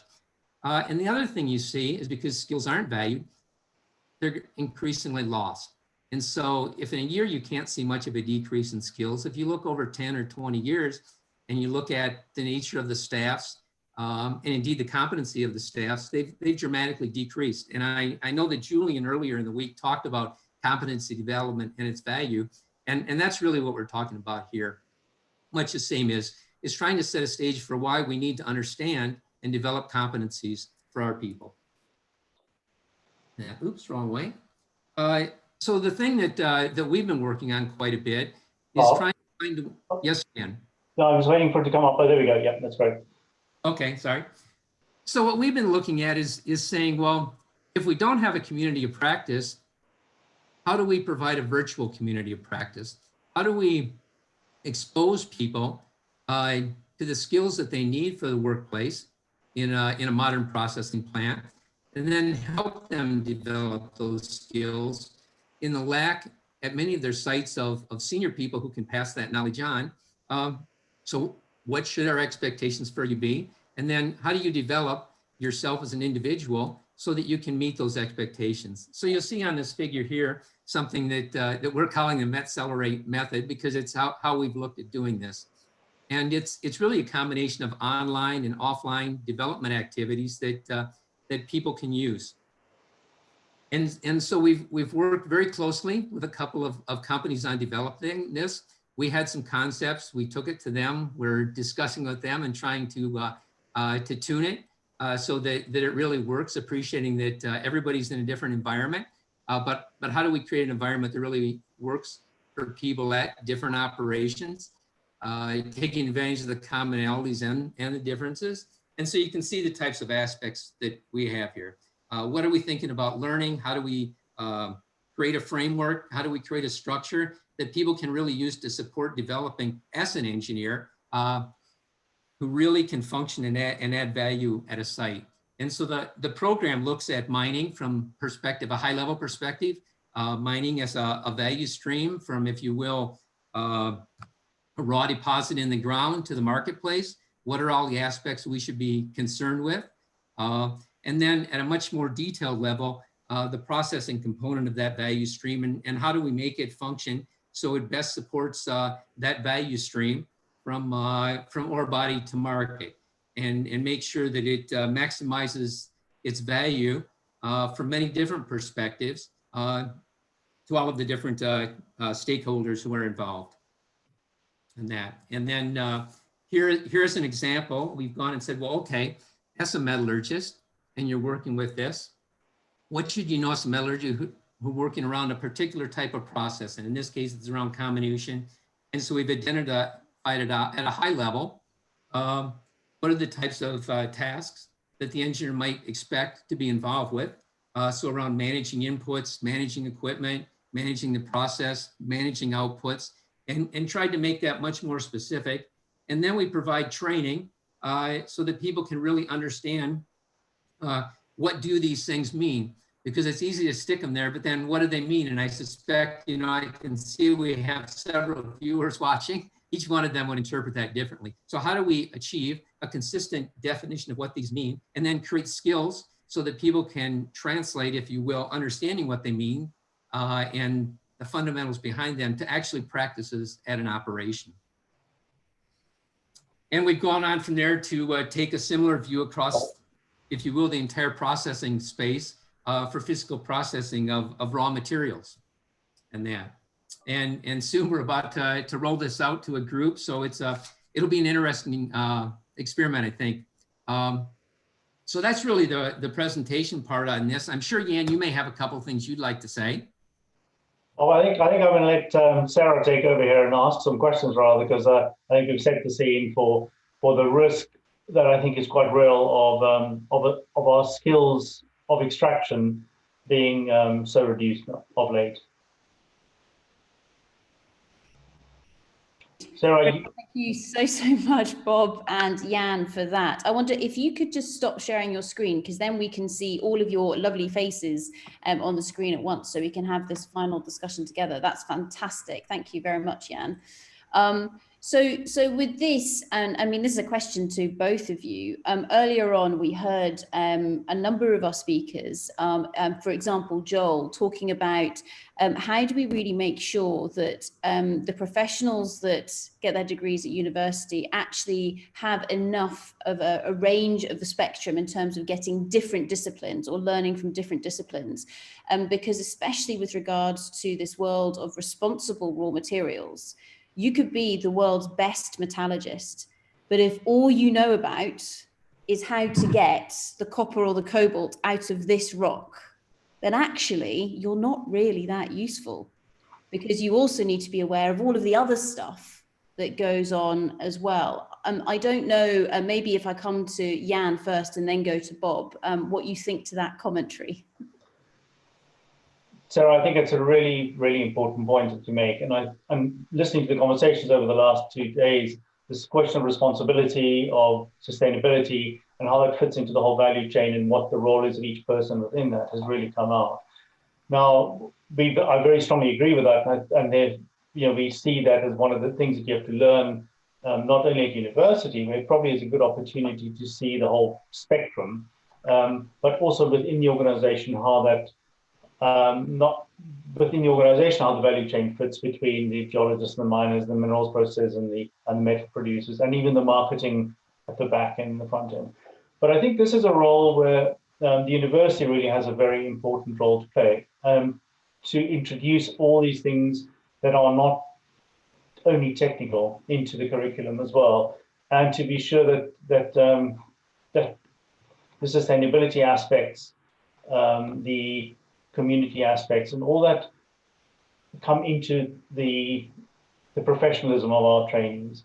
But that is something that I think in industry, while industry can help with that, their focus is very much on the extraction side or on the money making side, and so you need to balance those two.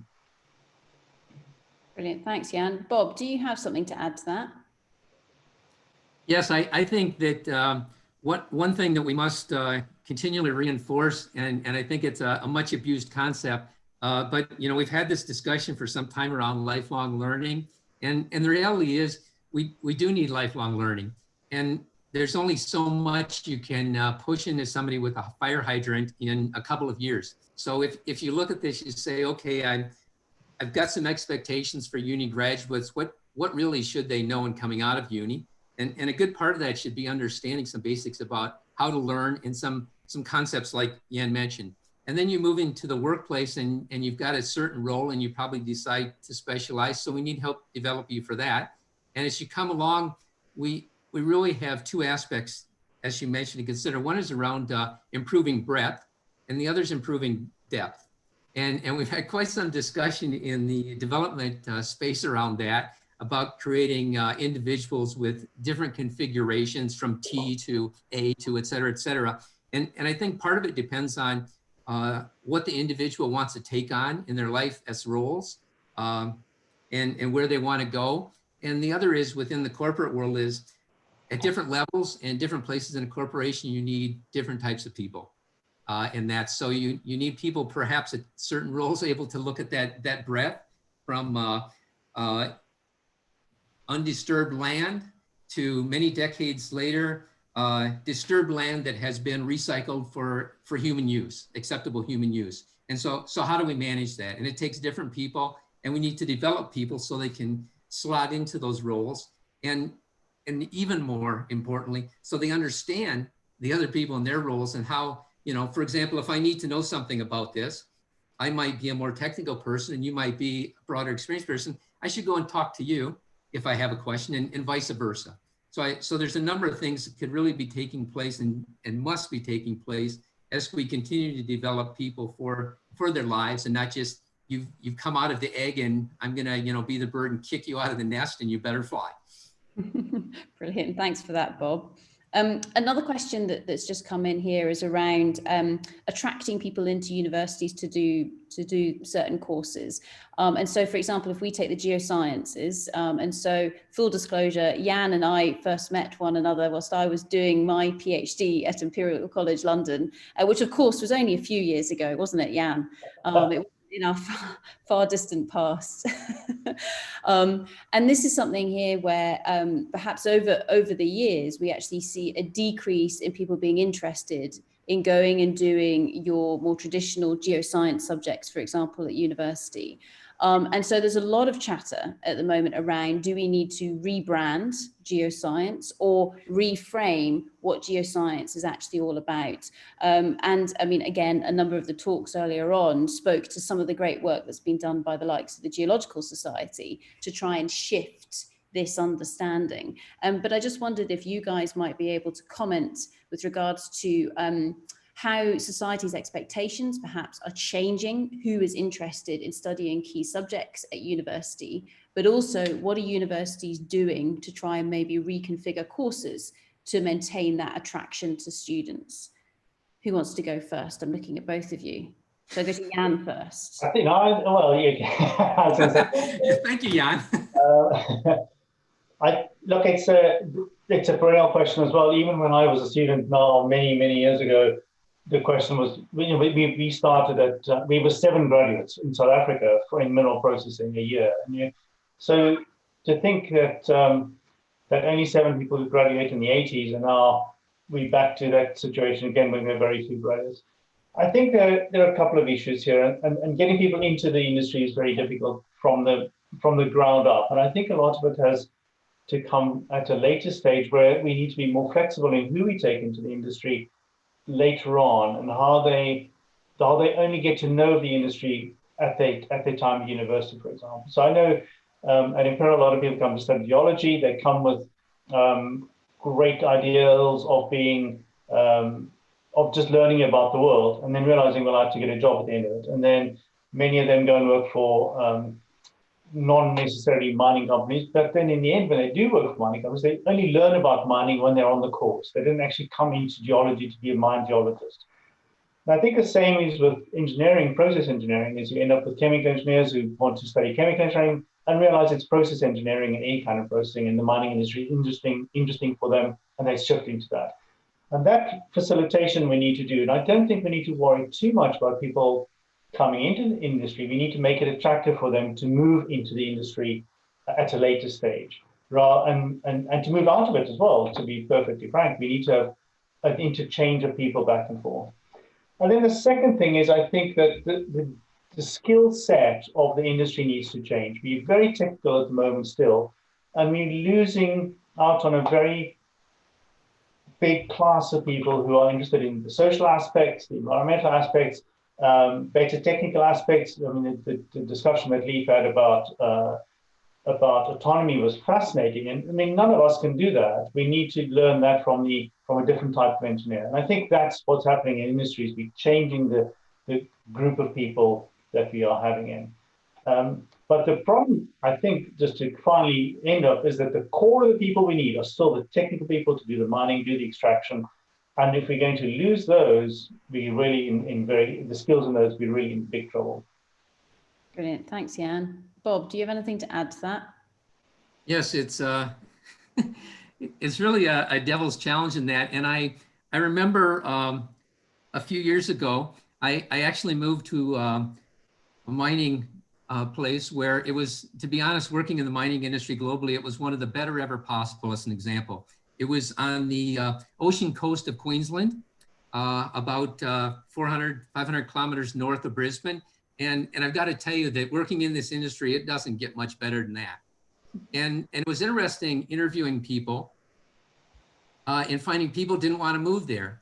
And they said, I just couldn't live in a place like this. I'm going, how do people get to this point that they really don't understand where mines perhaps are located and such? And so I'll take it back to the more present time. It's interesting seeing the statistics about how many people graduate with any degree and the large fraction who then go, I don't know why I did that. So I think from a social perspective, we need to find some better ways to expose disciplines to people before they're going to college and that. And I don't know the past for that, but what's so fascinating is I'll call it propaganda from television, as many people still thinking mining is something out of the 1800s and earlier. And the fact is that's a negative sell to anyone. So mining has quite a challenge. And I think given that, we really need to find ways to be smarter about how we work in the future and balance on-site and remote work. And I see much idealism in this space, but from having been involved with some different activities at Rio and Freeport around trying to do this better, the idealism doesn't work because somebody's got to be at the mine and somebody can work remote, but they've got to work together. And often we lose sight of that. So I think that in trying to find some paths forward, we need to somehow balance the practice with the idealism. So that's some comment there. Brilliant. Thank you very, very much. So just to draw this actually to a close, but we have just had one final question. So Sean, I will ask your question, and this will be the final one going to the group for today's session. And Sean asks, who drives this change in training at the university level? Does it have to come from industry or research bodies, professional societies, etc., or does it come from somewhere else? And so therefore, does there need to be a new code around training at university level? It's a risky conversation to get into with my Imperial College hat on. And all I can say, be perfect. So it's not us that has to change. But that's often the case at the university. So it's a real problem, is that universities don't always know what is happening in industry and what the needs of industry are. And I think there's a much bigger need for that debate and that discussion to happen. It's interesting for us because when we started the Accelerator program, the curriculum we have is developed with companies. So we went into companies and said, well, we've got an idea of what we think people need, but what do you actually need? And they told us, and then we developed the curriculum around that. I mean, you don't see that happening in universities because the role of the university is different. The role of the university is to teach the basics, the fundamentals, the science, the physics, and companies don't, they might care about that, but I think they really care about the practice. And I think that's the change there. I think the final point I do want to make about this is that and Sarah, you'll be aware of this as well, is that the link between research and teaching is really important. I think we can, if we go to universities and say you have to teach new stuff, then there's no new textbook. You have to write the textbook, then go do the research of the textbook, then write the textbook, then someone else will use it for teaching. And those, so the latest stuff has to come out of the research aspect. And then the research has to be industry related. So that circle comes through research, I think. So improving industry, improving the teaching, back to the industry, improvement of the people, that virtuous circle is currently, I think, slightly broken by the industry downturn. But I think but that would be how I would fix that, is to get that going back again. Brilliant. Thanks, Jan. And any final comments from yourself, Bob? Just a comment on how do we develop the workforce of the future? I think that it's, after many decades of having a model around university graduates with 4-year degrees and such, we need to revisit and understand a little bit better, what do we really need in the workplace? And is that model the best, or are there alternative models where we have shorter times at university and learning afterwards? So we have a balance that better reflects the workforce needs, if you will. And an example there would be, often we have people who are quite comfortable living in mining camps because they grew up in them. They don't go away for university. Are there shorter degrees we could develop for them that might work then with people who actually enjoy living in such areas? So I think we need to break out of a rigorous model that perhaps we've been trapped into and look at some changes going forward to better understand what are the knowledge and skill needs of people to best fit into the industry of the future. So that's the thought I have on that. Thank you. Brilliant. Well, thank you so much, Bob, Jan, and to all of our other fabulous speakers that have given us a really interesting session this afternoon. Thanks also, massive thanks to Sean for all of your recording, and we look forward to the blog that will materialize later, and also to Kieran as well. And finally, because I can see Murray waving at me there, ladies and gentlemen, don't forget about our overnight challenge, which, yes, is go and find a scrap piece of paper. So yes, we are hopefully recycling bits of paper. So this can be an old envelope, etc., or something like that. And on that piece of paper, draw your impression of what you think a mine actually is. So what do you think a mine is? And once you've drawn that picture, you can sign it or not. It's totally up to you. Take a picture of it and send it through to hello@responsiblerawmaterials.com. That is hello@responsiblerawmaterials.com. And Rose and I will not only use it to help us summarize and conclude the conference tomorrow, but we will also pass it across to Anthea, who works with Murray to help with all of her research as a whole. Rose, is there anything else we need to say before we wave goodbye to everybody this evening? Rose is shaking her head at me. So brilliant. So with that, ladies and gentlemen, a massive thank you to all of our fantastic speakers here today. We have our final session starting off tomorrow morning at 8 a.m. UK time. So a reminder for any of those speakers out there who are joining us tomorrow morning, we will be starting at 7:30 so that you can practice sharing your slides, etc. And let's make sure that tomorrow morning is a fabulous conclusion to this conference. So thank you very much, everybody, and have a lovely evening. Good night. Thanks very much. Good night. Thank you all. Take care. Bye.